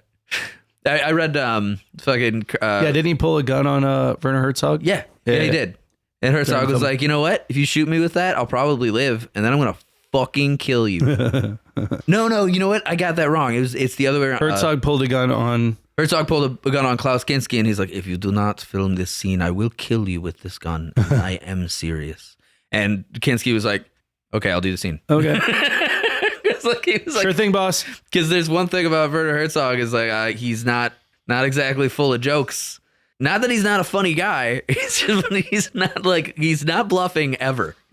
Yeah, I just feel like he also is like one of those directors that will go to any lengths to get like for authenticity. His book is called Everyone for Themselves and God Against All. I feel like if That sounds like a Werner Herzog ass Yes, title it for a does. book. If Herzog is going to threaten you with a gun and promise that he'll kill you if you don't do as he says, he has in his mind the level of dedication it takes to commit to killing you if you don't do it. Yeah, that's He's just like that is if there's based one in historical person fact. if there's one person on earth that I would take seriously if he pointed a gun at me and said I'm going to kill you if you don't do this, it would be Werner Herzog. We're gonna skip Pink Floyd's The Wall. That's Yeah, just good. a Pink guy. Floyd fucking sucks. I don't agree, but it's just a guy hurting his hand. That's a big deal. There's a made-for-TV movie from 1982 called World War III. Director Boris Sagal was fatally injured when his skull was fractured as he walked into the tail rotor blade of a fucking helicopter. Holy shit! He just died. He fucking walked into the Just tail. walked into the fucking rotor Was he blade in walking the back. backwards, or he was fucking looking at a book or something? I And he don't just know. like tunk. Oh shit! Camera in hand. Sagal's dead.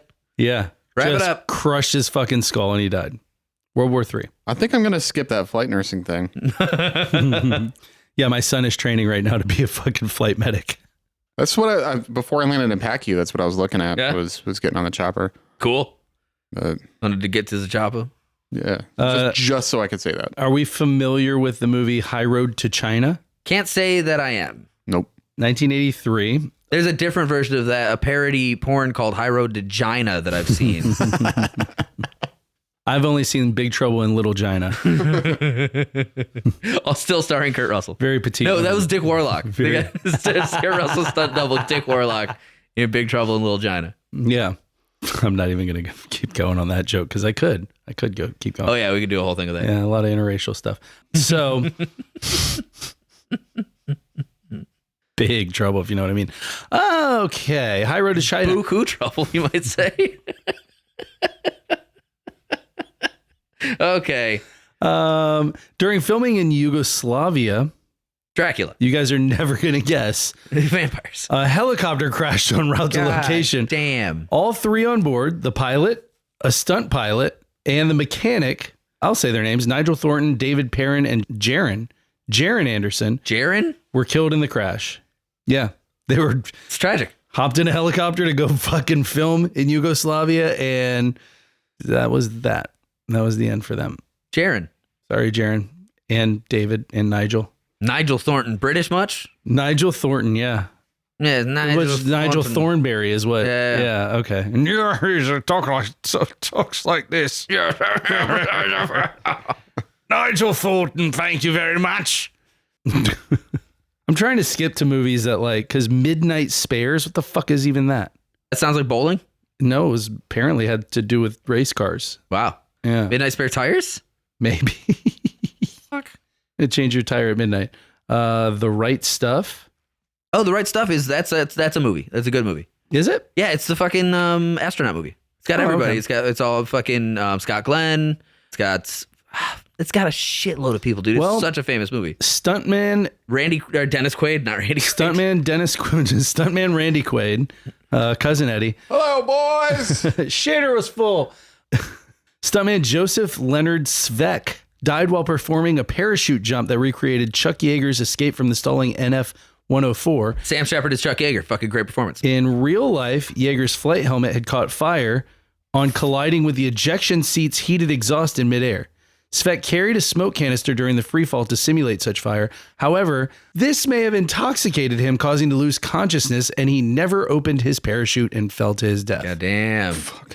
Yep, The Right Stuff. That's the wrong stuff. That's the wrong stuff. put the wrong which stuff is in a, that which is a canister. throwaway line in Michael Bay's Armageddon. See, okay, so iconically in American film Starring lore, Randy Quaid. there's this iconic shot in The Right Stuff of all the astronauts for the Apollo missions lined up walking towards the camera in the fucking silver in their jumpsuits. flight suits. And they look yeah. dope as fuck, and it's like a really iconic shot. then they did that in recreate that in Armageddon. Armageddon, and they're walking up, but it's a bunch of Randy hee-haw, Quaids. a bunch of Randy Quaids, a bunch of hee-haw fucking Randy Quaid is in oil that movie, drillers. right? No, you're thinking of a different movie, Independence Day. Independence Day. Okay. It was a Same bunch movie. of hee-haw ass oil drillers walking up, and a real astronaut played by William Fichtner, looks at him and goes, "Talk about the wrong stuff." Great. Right Stuff is really good. You should check it out. Great movie. Well, fuck. Scarface, 1983. The bad movie. It's not a great movie. Bad fucking movie. You know why? Never seen it. You know why? Guess who directed it? Who directed it? Come on, you know. What's his fucking name?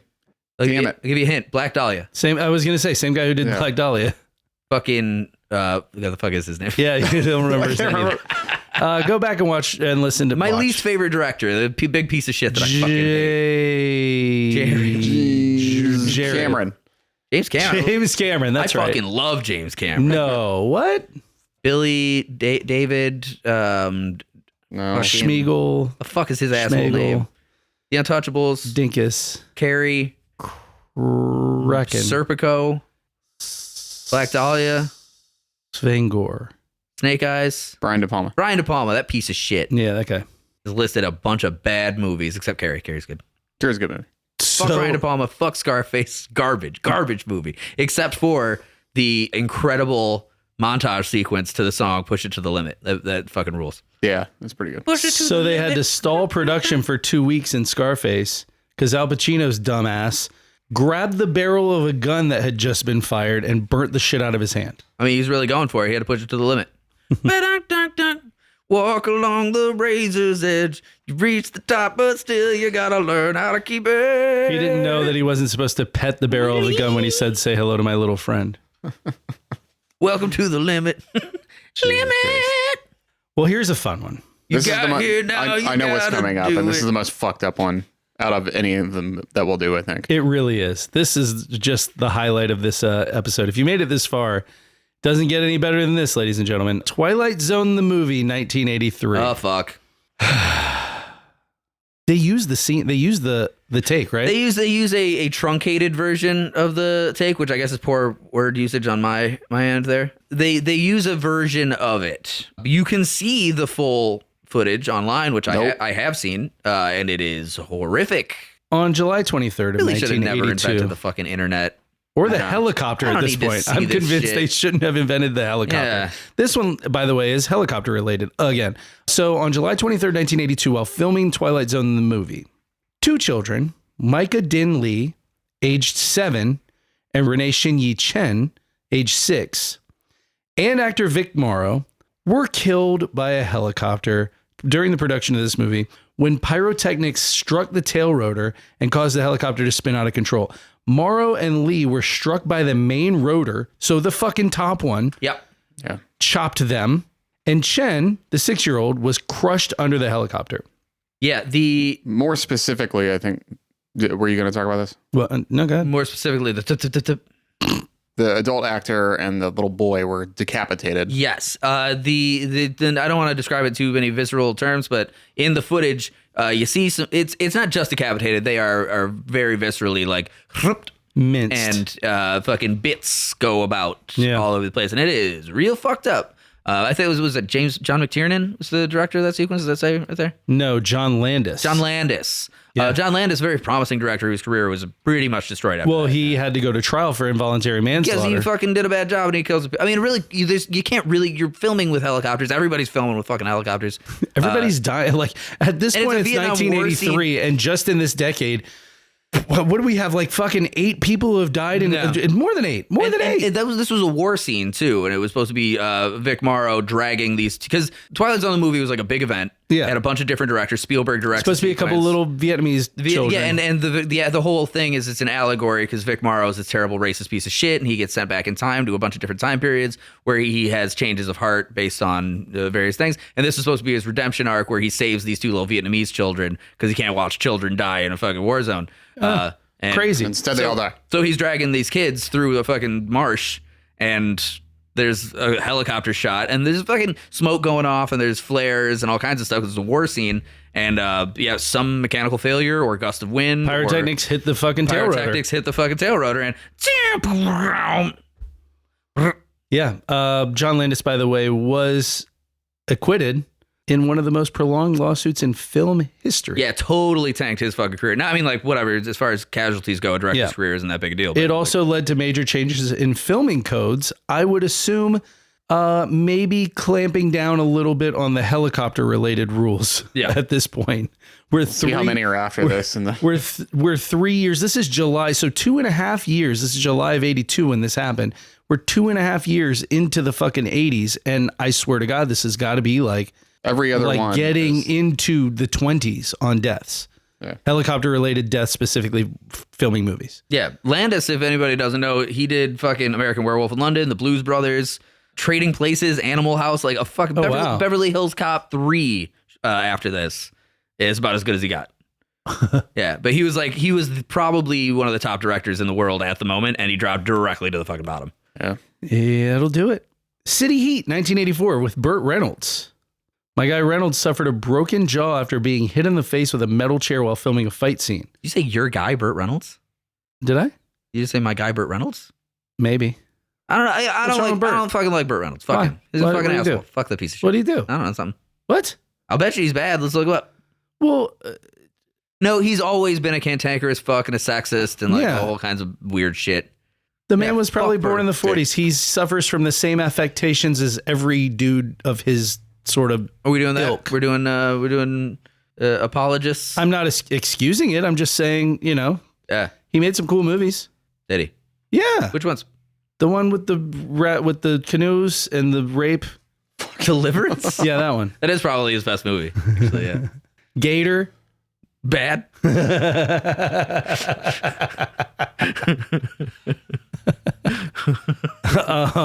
The Replacements. Nope, not good. Neither the original nor the remake that he appears in. Not good. Do you want to hear a confession? You have no idea what he's Never been in. seen any of those three Yeah. movies. You haven't seen shit Burt Reynolds is in because he sucks in all He of did it. the Dukes of Hazzard movie in Yep. 2005. Bad. Oh, God. Yeah, he's Boss Hoss. Hog Boss. Boss Hoss the Hog Boss. Sounds like a fucking Captain Planet-esque character. He did who's Hog Dr. Boss. Evil's son? Fucking Seth Green. Seth Green. He did Seth Green Vehicle Without a Paddle in 2004. Oh, that's also a bad right. movie. I saw that with my first girlfriend. Only because Deliverance, I feel like, is why he was asked to do that movie. Like, who famously did a movie where they were That is very in a literally what canoe? it is. That's Seth Green, Dax Shepard, and I have no idea. the guy from Saving Silverman? Jason. No, fucking Sean Biggs? William Scott. Sean William Scott. Okay. Oh, that other guy's. He that did other All guy's Dogs in Go it. to Heaven. You guys like that movie? Yeah, that's Yeah, right. yeah, He was the voice of what, Bosco or whatever. This is the dog's name. Scubo. Blongo the dog. I don't know. Fuck that movie too. Bullshit. He was in Cannonball Run 2. Yep, bad. He was in City Heat. Suffered a broken jaw after being hit in the face with a metal chair while filming a fight scene. Nope, never seen it. By the way, he had to be on a liquid diet after that and lost 30 pounds. He already was. He was just drinking fucking whiskey. He was 30 pounds Whiskey lighter and by the time they cocaine finished All right, filming. I will concede that Burt Reynolds is not in a lot of good movies. Yeah, he sucks. Indiana Jones and Temple of Doom. Not my favorite 1985. Indiana Jones, but you know, yeah, someone was injured when they ripped the heart right out of their chest. Yeah, Kali. Kali Ma. Hey, so No time for love, Dr. Jones. Harrison Ford, while filming in London, herniated a disc in his back. He had to fly back to LA for an operation, and they had to stop production for 6 weeks. If you want to go on a little Harrison Ford rant, I can do this really easily. I mean, he's a cantankerous old man, too. Yeah, he is, but there is a massive difference in being a cantankerous old man who really puts himself into performances and a cantankerous old man who's just like, I am the star, you'll make my character me. I didn't kill my wife. Harrison Ford, The Fugitive, tough role, very physical. That's works probably his really best hard. performance, It I would say. is really good. Richard Because a lot Kimball. of times he is playing himself. He began to play himself later, but if you look at his earlier movies like Han Solo, Indiana Jones, stuff like that, they all have different, distinct personalities. Han Solo is a rogue; he's only about himself. Indiana Jones is a very heroic character and an intellectual. Fucking was that other one series that he's in? He's fucking super famous. Whatever. Harrison Ford worked really, really hard at being good. He was never a great actor, but he's always like a strong performer. And then as he got older, he got richer, and they based fucking movies just around him being in them. Then he's just doing stuff for a paycheck, and he doesn't give a fuck so much. You know, like that's Definitely fine. doesn't give a You fuck. can age He's into pretty open about not giving a fuck. Yeah, like fucking what brought you back to the franchise? Money. He says that openly all the time, which is fine. You can age into that kind of shit. But Burt Reynolds has always been about the money, and he's never given a fuck about whether or not it was a good performance, with the exception of maybe Deliverance. And even then, that's the macho asshole part. So In 1984's Dune, Jürgen Prochnow. yeah, my favorite. This is the David Lynch Dune. Yeah, which I'm a fan of, and no one else is. it's not Dune. It's not a good movie. No, I've never and it's seen it. not I've heard it's really bad. It's not a good really- movie, but as like a Lynchian thought It's a experiment, David it's very Lynch cool. project. It's not the novel. Dune. If you like Lynch, and I hated David Lynch until like literally like 2 years ago. when he died, No, it was- you're like, I guess that No, guy's I alright. listened to a movie podcast, and I listened to one about his filmography literally like 6 weeks before he died. Like I listened to that whole thing and gained like a new appreciation for him, and then he died right after, which Okay. is interesting. So there's So the it happened scene. with me and Bowie. Yeah. There's the scene where Duke Leto, Leto Atreides, played by the same guy from Das Boot. Jürgen Prochnow, Yeah. where he's sitting there in front of Baron Harkonnen, and he's got the tooth that's going to kill everybody in the room, right? Mhm. So in the Lynch version, he's got a hole in the side of his cheek. Yeah. Right? And so to do the prosthetic... In crazy Lynch fashion, it's Yeah. fucking visceral and weird and creepy. in order to do that, they did like this prosthetic, with the hole, and then like a tube that pumped out through the hole, right? So that when he spewed this like green shit out, this green gas out, look cooler, I guess. There was a malfunction though that caused heat to build up inside the fake cheek, and it turned into like fucking lava goo and spilled all over Prochnow's face. He suffered 1st and 2nd degree burns to his face while filming that scene. God damn. Yeah. Tough to get. I mean, like, that's one where it's like, my dad died making this movie where you'd be kind of like, pretty cool.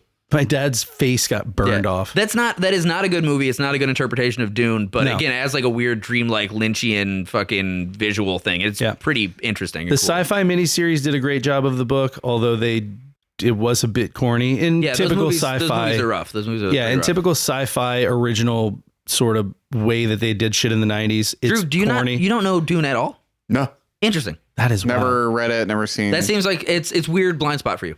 That is wild. Yeah.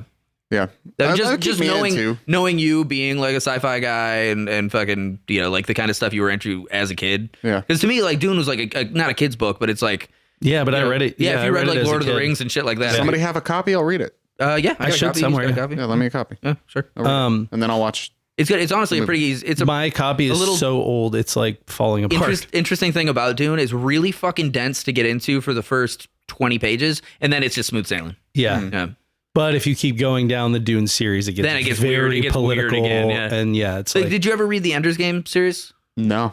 No. Ender's Game also cool blind spot for you, but you might like a lot. But it does the same sort of thing where it's like fairly easy to get into and then gets real fucking weird and convoluted down the line. But it's also all about intergalactic space politics Didn't and they shit. try to make that a movie with Harrison Ford in it recently? Yes, they did. Not good. I said we'd touch on this, the 1984 Pepsi commercial featuring Michael Jackson Yes. with the pyrotechnic explosion that set his fucking hair on fire. Yeah, the iconic. Yeah, you can watch videos of this online all day long, and he like falls down a whole fucking flight of stairs. Fucking idiot. He suffered 2nd and 3rd degree burns to his scalp and to his body. It's been attributed to, because he had to, like, after that accident, he was on painkillers and stuff like that. They have said that accident probably heavily attributed to his painkiller addiction and his plastic surgery addiction, from that point until he died. Also, he's drinking like 10 liters of Pepsi a day. No, he sued Pepsi. Yeah. And he got free Pepsi for life. $1.5 million settlement. Yeah. 1.5. Oh, it was the 80s. Yeah, it was That was a the big deal. 80s So and- you buy a continent for that. Yeah, right. Hey, I've got $1 million. I'm going to buy 4 mansions, baby. hey, in 1985, the movie Airwolf. Airwolf. I've seen this one. Hold on. Airwolf. Is this? Want to name the actor? Is that? Jan, Hold on. Jan Michael Vincent. yeah, Yes. We're all very impressed, Riley. Also, I believe it's I Jan. I, gave believe him- it's Jan Michael Vincent. actually. sure, that's how you pronounce that. Yeah, I think it is. I'm serious. I gave him a hint anyway. Yeah, you're gonna say like the guy who knows who Jan Michael Vincent is. You're gonna say I'm mispronouncing his name. I'm saying I think his name is Jan Michael Vincent. Maybe, but that's not traditionally how that name is pronounced. So, does he have any Dutch heritage whatsoever? How the fuck do I know? His name is Michael. I don't know. You know Vincent. everything about Jan Michael Vincent. Anyway, in 1985's Airwolf, a stuntman, Reed Rondell, was killed in a helicopter crash. On to police story.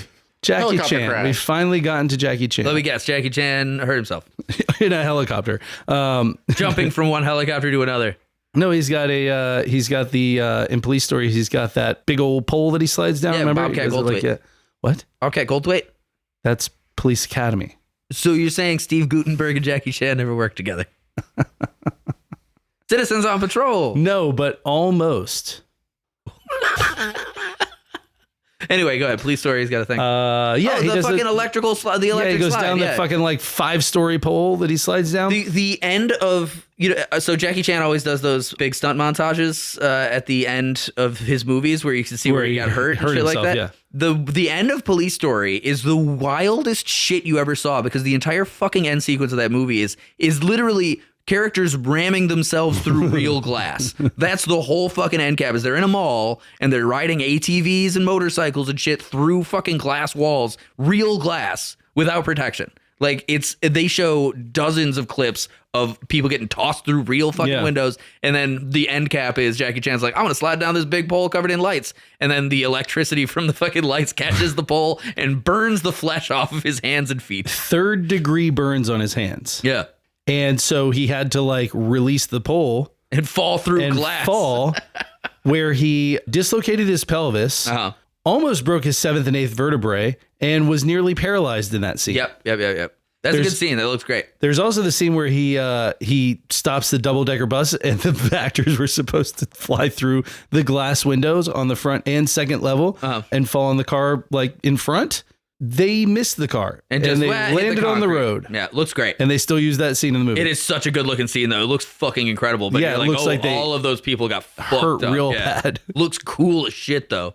Because that shot is those double-decker buses coming at him. He stands directly in front of it and pulls a gun on it and it breaks suddenly like and everybody flies through the windows. It's fucking dope. Do we want to break up Jackie Chan with some more Sylvester Stallone, or do we want to do another Jackie Chan and then come back to Sylvester Stallone? Your call. I'm going to break it up. We're going to do a couple Sly movies here, right? Rambo First Blood Part 2, which should have been most convoluted name for a movie of all time. Should have been Rambo Second Blood Part 1. Rambo Second Blood is right there.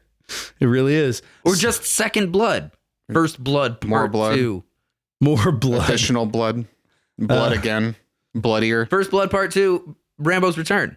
Return of Rambo. Yeah, totes. So during filming, special effects guy Clifford Wenger Jr. hold your jokes. What jokes? Was killed by one of the film's explosions when he lost his footing and fell to his death down a fucking cliff. No. He was submerged underwater. Cliff fell off a cliff? Clifford Wenger, yeah. He was submerged underwater for more than 5 minutes before the crew could find his body.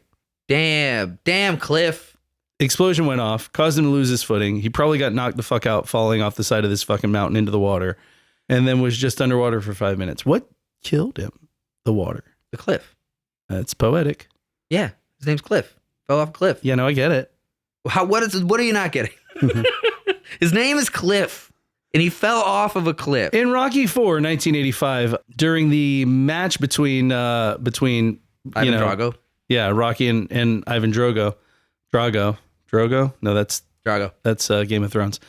So they decided, Sylvester Stallone and Dolph Lundgren decided to actually box one another. Yeah. Because, fucking Sylvester Stallone's like, I'm fucking 5 foot badass, and you're a 7 foot trained martial artist and weightlifter. Hey, let's fight for real.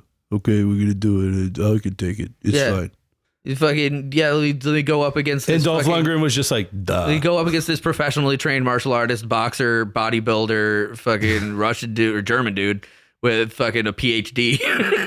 Yeah, so I get the impression you guys are not very impressed with Sly Stallone. I think Sylvester Stallone is a brilliant writer. He's dedicated to acting and doing stunts. But you know what? I think that he navigated his career successfully because his mother massaged his ass. Yeah, and his mother told him the proper path. Listen to Pseudoscience Part 2 if you want to know more about that. If anyone doesn't know this, Sylvester Stallone's mother massages asses to tell their future. What is the term? Like a buttologist? It's like a buttologist or something like that. But it's like she literally has like her career was that she rubbed butts. She could tell your future by your ass. Not only didn't need to, or maybe not future, might just be like your psychology or something. I think it's your future. She didn't need to even actually touch your ass. You could make a mold of your ass and send it to her. Send her a picture of your ass. And be like, I see. Just call her and tell her about your ass. By the way, because I didn't get to the aftermath of them deciding to legitimately box. The aftermath. Stallone was airlifted from Canada to St. John's Hospital in Santa Monica, California, and placed on intensive care for 8 days after Lundgren punched him so hard in the chest, it caused his heart to swell and his blood pressure to exceed 200. Damn. Hey, if he dies, he dies. Yes. Okay, so now back to Jackie Chan. Armor of God, 1986, which I have never seen. I think I've seen it. I think this one's tough because there's an Armor of God 2. I can't remember which one is the American name is Operation Condor. Oh, okay. Operation Condor is really cool. If you ever saw that one. Yeah, that's like going after Nazi gold, I think. I can't But then remember. there's an Armor of God where he literally like goes and finds like terracotta soldiers and gets like a magical armor. Okay. Well, in Armor of God, there's a scene where Jackie Chan jumps from a wall to a tree branch. Except for the branch snapped and Jackie Chan fell 15 feet to the ground below, hit his head on a rock, cracked part of his skull, and like the fragment from his brain, from his skull crack lodged in his brain. Yeah, cool. He now has a plastic plug in a permanent hole in his skull. Dope. It also caused him to lose hearing in his right ear, and he called that stunt the closest he ever came to death, which is certainly words from a guy who has done what Jackie Chan has done. Yeah, he jumped off of a hot air balloon one time and landed on another hot air balloon. Yeah. Yeah. Another good stunt where he almost died. The one that he said was like the most intimidating to take on was, I want to say it's in Who Am I? Takes place mostly in Australia, which is a fun one, where he slides down like the 40-degree pitch of like a big glass skyscraper. You know, it's got one of those like those pitched sections to make the building look cool, I guess. And he just slides down that shit for like 45 stories. Yeah. Have you guys? Yeah, and said he was scared shitless doing it. Well, he should have been. Hey, guys, in the 1985 movie Runaway Train, during filming in Alaska, A train a helicopter ran away. en route to location struck power lines and crashed, killing pilot Ricky Holly. Ricky Holly. It says Rick Holly, but I said Ricky. That was a bait and switch. What do you mean? I mean, I thought you were going to talk about a train. It's another fucking helicopter. Yeah, you'd figure you get a runaway train, never come What about back. Top Gun? I see that. Is that a helicopter? In the movie about jets? No, it's actually it is actually a jet, not a helicopter. Nobody died. So Jet. in 1986's Top Gun, aerobatic pilot Art Scholl crashed his Aromatic pilot? aerobatic. Oh, okay. Acrobatic? Aerobatic is also a word. Is it? Mm-hmm. Okay. So he does aerobics? Like cool aerobics with like flips and stuff? Drew, I'm about to snap, dude. Hold me back. Nah, I wanna Thanks see for it. holding me back. No, I didn't. I'm not about to snap. Art Scholl, aerobatic or acrobatic pilot, whichever you prefer, crashed his Pitts S2 camera plane off the southern coast of California near Carlsbad. He did die. I lied. They never found the aircraft or his body. They couldn't find a fucking plane. They never found his aircraft? Or his body. Presumably still inside the aircraft. They can't He's flying find. an airplane. He was filming with the airplane. And he crashed near Carlsbad Caverns. Crashed on land? No, he crashed in the ocean. Okay. All right. Yeah, no. Oh, like they never found him? he Carlsbad crashed is in the inland. water. I've been to Carlsbad. It's inland. He crashed off it's in the California, southern but- California coast near Carlsbad, not in Carlsbad. And then his plane and body were taken by mermen. Could have been Cthulhu. You don't know. Could have been. He's around. He's around. He be lurking. Full Metal Jacket, 1987. Tight. All right, never mind. Carlsbad is right on the coast. What the Stupid fuck? asshole. Misinformation bullshit. Do your own The research. fuck is this? Vincent D'Onofrio in Full Metal Jacket. Okay, wait, Actually wait, shot hey, himself in the mouth. to my credit, I was thinking of Carlsbad, Arizona, Ah, yes. which is where Carlsbad Caverns is. What did Carl do to anyone? I don't know. It was bad though. Carlsbad Caverns National Park is really cool. If you were wondering. If you're wondering, I'm gonna edit myself out of this episode. You don't get to do that and make us look like assholes all the time. I want to take a nap like this little puppy's doing. Oh, she's asleep again. She's like, after she shit everywhere and stunk the place up, She's she's like, like, time for a nap. I'm pooped. Hey, that's the joke of the episode, everybody. Yeah, Vincent D'Onofrio, who deliberately increased his weight to 280 pounds to be a fat fuck in boot camp. Private Pile twisted his knee during one of the boot camp scenes, which you would think, not so bad. He had to actually get fucking surgical reconstruction on his knee. Jesus. Well, I mean, he was not that old. I mean, Kubrick pushes you hard, man. That's what they say. The Princess Bride, 1987. Good movie. R.I.P. Rob Reiner. Never seen it. That's crazy. It is. too. That is crazy. That is crazy. Every movie Patrick's never seen, which is all movies. And Drew's seen all of them. he's seen Princess Bride. That is And then the few that I have seen, you've never seen, which Princess is Bride wild. That is When- the one when that people- everybody's like, oh my God, you've never seen the when Princess people Bride? ask me what my favorite movie is, I often reply with Princess Bride. It's up there. Yeah. It's up there. It's It's like such a good movie. it's a perfect movie. I will fucking watch it tonight. No, you won't. No, I won't. No, you How won't, dare you. because you stand on business. You're like, fuck that. I've never seen it. I'm never going to see it. No, I might stand on business. It's not that I don't want to see it. It's just this weird anomaly where I've never happened to see it. Right. You just forget about it. Yeah. Yeah, I get it. Okay, so Carrie Elwes lost consciousness and split his fucking head open on the scene where Count Rugen, played by Christopher Guest, bops him on the top of the head with the hilt of his sword. Remember that? Yeah. Apparently, he was frustrated that Christopher Guest was like holding back on that scene, and he's like, "Fucking like hit me, like make it look right." And Christopher Guest obliged, I suppose. Chris Guest rules. Knocked him out and cut his fucking like split his head open, and that's the take they used for the movie. Elwes said that he had like a weird montage dream sequence while he was unconscious of Chris Guest playing the guitar while they lowered a tiny Stonehenge. And the drummer exploded. Yeah. So, by the way, also, and I don't know, Drew didn't get that joke. He's from Spinal Tap. Also never seen never it. seen Okay. Spinal Never seen Tap. Spinal- Wow. I know the memes from R.I.P. Rob Reiner. You got plenty of time. It's not like you're gonna miss out on his new stuff. Yeah. That's true. Didn't you want to dedicate this to Rob Reiner? Yes, big dedication to Rob Reiner and his late wife. They were both murdered horribly. Yeah, by their drug addicted son, which is sad. That trial hasn't happened yet. We can't do that. But it is definitely a bummer that they're dead. I was a big Rob Reiner. Has he not? I'm pretty sure the son like fessed up to it. You know what a trial is, right? Mm-hmm. Innocent until proven guilty, bud. You know what a confession does, real quick. You know what America is, right? What a confession does real quick pre-trial is nothing.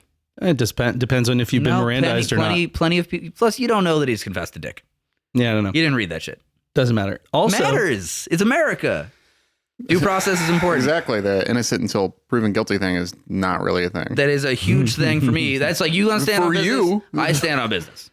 you should convince like I don't know, like 70% America? of this country. I went back in time and convinced the founding fathers to draft that into law. So Good job, bud. yeah, it's like the mockery of you can fuck with Avatar all you want, but don't fuck with the American justice system. Okay, we got innocent until proven guilty is very important. I'm not disagreeing. I don't The think court of it's- public opinion means nothing. Jesus fuck. I'm taking all this out too.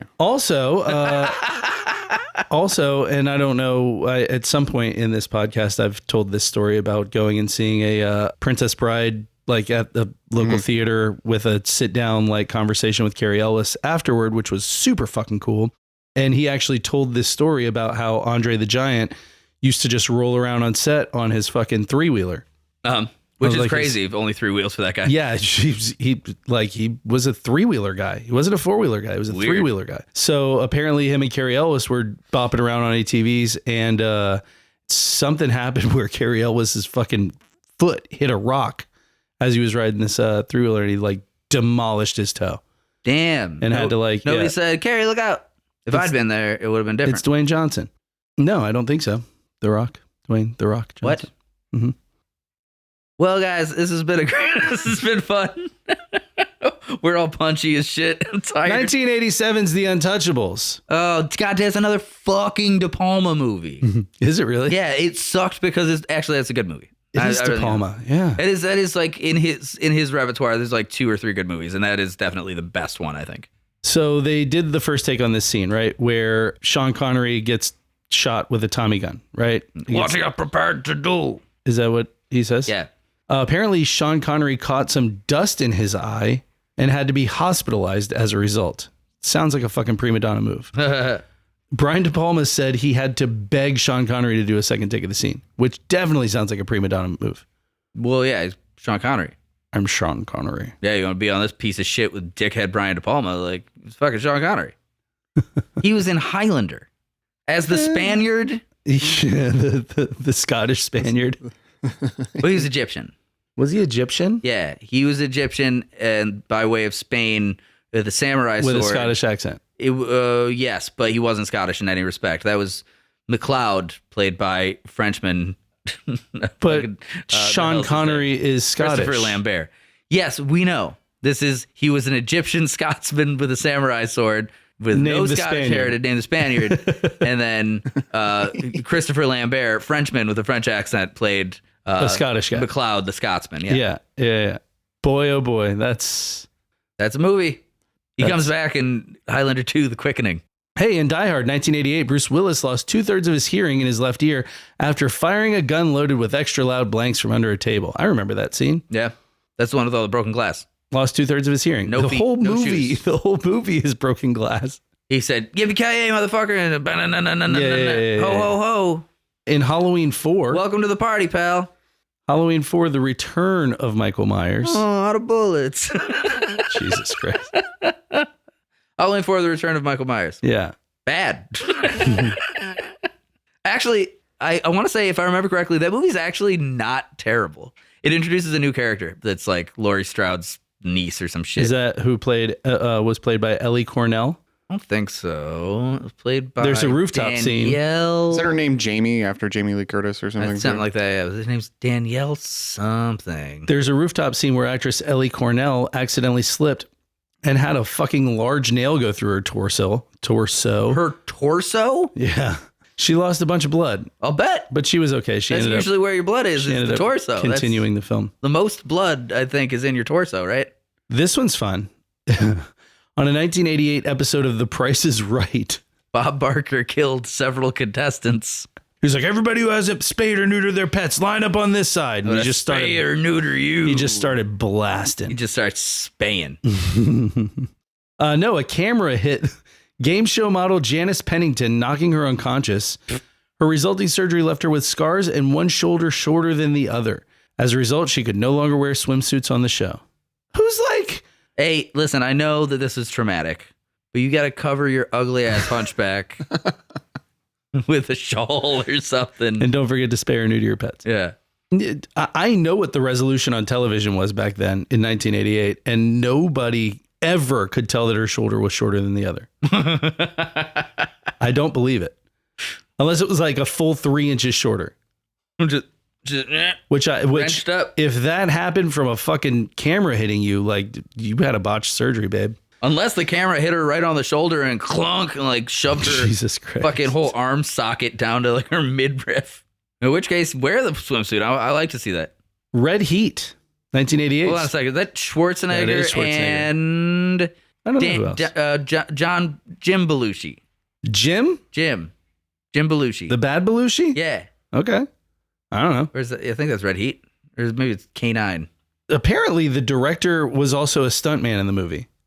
Cool. It was Jim Belushi Benny Dobbins. and Lawrence Fishburne. Stuntman and director Benny Dobbins suffered a fatal heart attack while filming a fight scene in freezing conditions outdoors in Austria. Oh shit. Just died? He lined up the shot that he was like, I'm also the stuntman, guys. Let me get in there to do this fight scene in freezing conditions.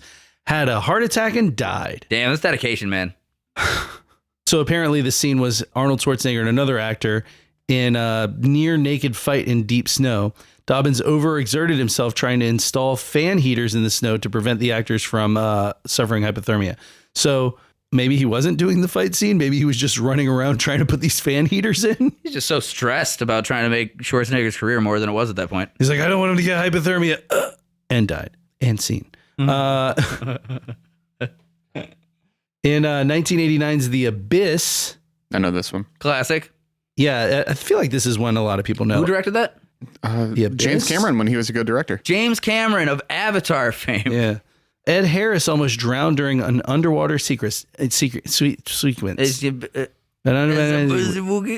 Ed Harris almost died doing an underwater sequence. Underwater squeakquence. So James Cameron almost took Ed Harris away from us. Damn. Ed Harris also in the movie The Right Stuff, by the way, as Glenn. Scott Glenn? No, Scott Glenn's an actor. What's his name? Glenn something? John Glenn. John Glenn. Astronaut John Glenn. Yeah.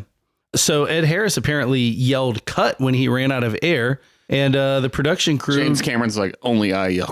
Yeah. The production crew didn't give him more oxygen until he passed out. And Ed Harris, think about Ed Harris. He's been in some pretty badass roles. Yeah. This guy broke down in his car on the way home after that. Because he almost died. Yeah. In like Would the have worst way died making possible. this fucking stupid bullshit underwater ass fucking proto Alien Avatar. movie, what the fuck? It's not even Avatar. Back to the Future Part 2, 1989, which we talked about in our Patreon. Yeah, today. Back to the Future Part 2, Return to Back to the Future. Second Blood. Fourth Blood. 2. Fourth Blood Part 8.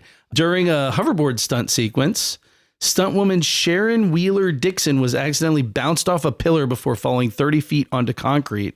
Fucked up her face and her wrist. Yeah, that's like... But not a quadriplegic. That's an icon. Like when I was doing fucking stage stunt shit, that was like the story they told. That was like, hey, don't fuck up your stunts because you will get really fucked up. Yeah. Like this person in Back to the Future. So while filming the movie Cyborg, starring Jean-Claude Van Damme accidentally stuck Jackson Rock Pickney. I don't know if he's an actor or a stunt guy. Hit him with a prop knife. Jackson Rock Pickney lost a fucking eye. Oof. Van Damme on point every time. I like what you did there. By the way, Pickney sued Van Damme. You know how, you son of a bitch. You want to guess how much he was awarded for that? Nothing. $50. Stay the fuck out of Cyborg. $487,500. That's not bad. I'd trade an eye for that. In the 80s. Especially in 80s money. Get a nice house. Yeah. I'd trade an eye for a I'd house. look bitching with an eye patch. I think for a 1980s $400,000 house, I would absolutely sell an eye. Yeah. Yeah, just one though. Or foot. What I can do, I mean, like as long as I'm gonna get like a cool peg or something. The foot, like there's still no good modern replacement for an eye. I really like to go hiking. Like the foot's tough. Prosthetic feet are left awesome. Hand, I could do left hand because I'm crafty enough, I think, that I could hook some cool shit up to it. I would cut both my legs off before I cut a hand off. Well, that's your career. Me personally, there is a lot of demand for a carpenter who's got a cool tool hand. You might not know this, but people will be like, yes, this guy. If I show up at a job... I wouldn't. I'd be like, this guy doesn't know what the fuck he's doing, clearly. If I show up at a job interview, fucking, I don't know, a shingling company or something, and I actually have a hand that I can load the nails into and go ka-chunk, ka-chunk, ka-chunk, they'll probably be like, yeah, that's pretty badass. That is pretty cool. Because they're hungover and they're like, this is the coolest thing I've seen all day. That doesn't currently exist without heavy customization and... Not that bad. You'd have to have a sleeve that went up to your elbow and like strapped to your shoulder to hold the weight of the nail gun. Yeah, I got to carry that shit with my hand anyway. So what's the problem? Didn't you play Final Fantasy VII? You can attach a whole gun to that shit. I'm just saying you'd have to like devise an entire contraption. That's what I was saying I would do. Okay. Hey, Gone in 60 Seconds 2. Nicolas Cage. No, the original, 1989. Gone in 120 seconds. By the way, they never finished making this movie as a result of this accident. So, director and actor H.B. Halicki, not a real name, was killed in Buffalo when a water tower he was planning to topple fell prematurely, hitting a telephone pole that then fell on his head. Oh, he got Final Destination. Yeah. Yeah. They scrapped the film because of that. They were like, fuck it, this movie's dumb anyway. Gone in 60 Seconds too. Hey, in 1989's movie Hired to Kill, stuntman Clint Carpenter was killed and 3 others and a pilot were injured in a helicopter crash God damn in Corfu, Greece. Oh, God. We've only got a couple more here. Karate Kid Part 3. The good one. That's the one with Will Smith's son, right? That's the one I've never seen. I don't know. Dude, I did, though, like, big point, though. Did we talk about, I don't know if we ever mentioned this, the newest Karate Kid that has Jackie Chan and Ralph Macchio in it, right, is fucking awesome. It's on Netflix. Highly recommend it. It's like really good and it ties together all the karate shit and it's good. Okay. I'm not watching it. Well, fucking cool movie. In 1989's Karate Kid Part 3, actor Sean Kanan suffered internal bleeding after doing 20 takes of being thrown out of a door and landing on his stomach. He collapsed at a Las Vegas hotel 4 days after shooting the scene and was discovered to have 2 quarts of blood pooled in his abdomen. Fuck. I don't know how you don't notice that. Is this a kid? I don't know. 15 or When 16. did it take place? Or when was it filmed? 89? Sean Kanan, SeanKanan. Just look up his birth date and then we can Born do in math. 66. So he was now, 33 years old, which in the 80s meant he looked like he was 58. Pretty much. He's pretty good for almost 60 now. Yeah, not bad. Would you fuck him? I mean, yeah, that's a smash. He doesn't look that good. That's a smash. I look at him. there you go. Show Riley. No, you know what? Fuck him. Yeah, good looking guy. Smash. Yeah, you know one right there? Yeah, he held together real good. Yeah, smoke show. All right. All right, settled. We'd all fuck him. We'd all fuck him right Even now. those of us who do not usually fuck dudes. Sean Kanan, come to the studio. I don't right usually now. fuck dudes either. I'm married. You know? Meaning all of us, all right? So 1989's The Return of the Musketeers. Never seen it. Same. British character actor Roy Kinnear suffered a broken pelvis on horseback riding accident and died of a heart attack the next day. Jesus Christ. Broke his pelvis one day, died of a heart attack the next day. I mean, That's not a good 48-hour stretch. he said, "Doctor, will I be able to fuck again?" The doctor was like, "Not in the standard missionary." And he was like, "That's it. I'm done." I thought you were going to go with, and he said, "Doctor, is there nothing I can take?" To relieve this bellyache? Yeah. No, because pelvic thrust. I mean, I don't know. Have you ever tried to treat a pelvic fracture with lime and coconut? No. No. Well, then Can't prove it doesn't work. you cannot. That's what we call. Woke him up. That's what we call in science a hypothesis. Yeah, square root of the hypothesis. He was a Grecian philosopher. Are you familiar with the movie The Sword of Tipu Sultan? The Sword of Tipu Sultan? Oh, it's an Indian made-for-TV movie. Yeah, this is I've the seen that last one. one we're going to do. I know that one. You do know this one because we recorded this episode a long time ago. And Oh, is this one where everyone dies? the largest number of on-set deaths in film history. Yes, I'm very familiar with this. A total of 62 extras and crew members Holy died fuck. after a fire broke out and they were trapped inside the burning film studio. Director and star Sanjay Khan suffered multiple burns That's a good name. and spent 13 months in a hospital undergoing 72 operations.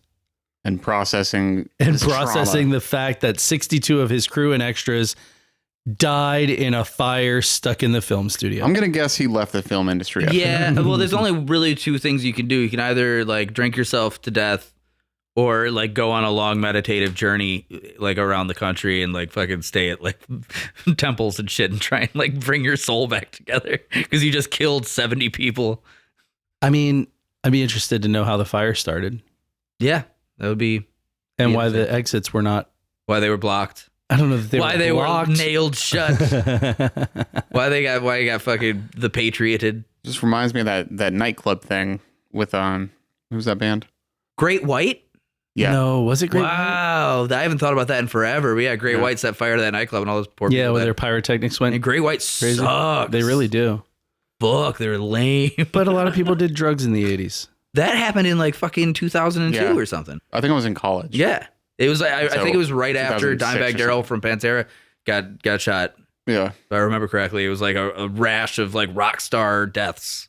Anyway, thank you guys for tuning in to Patreon Piddlies. My name is It's Riley not Bowen, Patreon. and we 2003. have watched movies. If you guys haven't been there, you should go check out Avatar: Fire and No, I Ash. shouldn't. It's not a very good movie, but it is really cool to look at, and there's some cool shots of some dudes which are flying like those pterodactyl things with 4 wings. Hey, does that qualify it for our other show? You know what? I think it might, but we'd have to do the trilogy. Of which Well, movie? But you insist the first two are great. Of which movie? Avatar: Fire and Ass. Yeah. Yeah. Yeah. I think it does. I actually think the Avatar is fully now as a trilogy a candidate for an episode of Bad Movie Please Fix. All right. Yeah. I like that. It'll force me and Patrick to watch it again. Yeah. Oh, maybe no. Maybe I can sway you guys a little bit on the first 2 movies, and the third movie. Brother, that there's means so I've got to much dedicate like. 9 hours of watching Roughly, fucking yeah. Avatar. More than 9, You probably. got to have an open heart. You got to see the way that Awa does. Oh my God. You got to connect your ponytail to the TV. Can you do the fucking outro, Create please? get his So we soul stop talking bond. about I don't Avatar. have Sahelu. I don't have enough HDMI inputs on the Tarak TV. Makto calls to you. Well, if you enjoyed this episode, Merry Happy holidays. Happy New Year. New Year. I think this is the first one that'll come out. Yeah, this is a Happy New Year episode. Happy New Year. Starting off the year right with our most lackluster and tired episode ever. I don't know. I Didn't feel like it take was a good Christmas episode. off this year. We should have. Probably, but fuck it. If you like this episode, the best way you can tell us is get on whatever you're listening to. He said Give us butt 5 fucking. stars. Give us 5 stars. If Give you're- it. If you're on Apple Podcasts, leave us a review and 5 stars. If you are on Spotify, leave us a comment on this or any other episode. Also, give us 5 stars there. You got to tap the little three dots. That's where you do it. Somebody actually texted me asking me, how do I rate your show? And I was like, go to the page and tap the dots. Yeah, you got to provide Self-explanatory. clitoral stimulation while penetrating deeply. Like that's what it is. Yikes. Also, get on Instagram and give us a follow. Delete Everything Podcast. You'll see stuff. See a picture of this new puppy. Every episode, you'll see stuff. You probably won't see it on Instagram, but maybe there's a puppy on my Instagram. Also, get on YouTube. Watch. I mean, if you don't have a way, I don't know how else you would be listening to this. If all of our episodes are on our main YouTube page. We have a lot of shorts from our Patreon episodes and from our intros and stuff on YouTube also. If you go to our shorts, they're all there and they're fun. And lastly, patreon.com/delete everything podcast, where you will get a backlog of 60 something episodes, new episodes every week. They are a blast. They're about 45 minutes to an hour long, and we are more unhinged possibly than we were today. So enjoy it. That's all. Bye. Bye. Bye. Tune in next week for this. For an actual I need to up my well-researched show next week. I need to up my prescription. It looks like the next one says anus monkey. Yes, next week, anus monkeys. We're going to research the hell out of them. Followed by cunty leasing. The next one after that, it says feral chicken.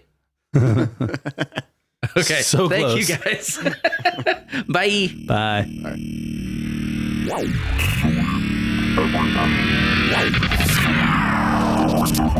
Bye.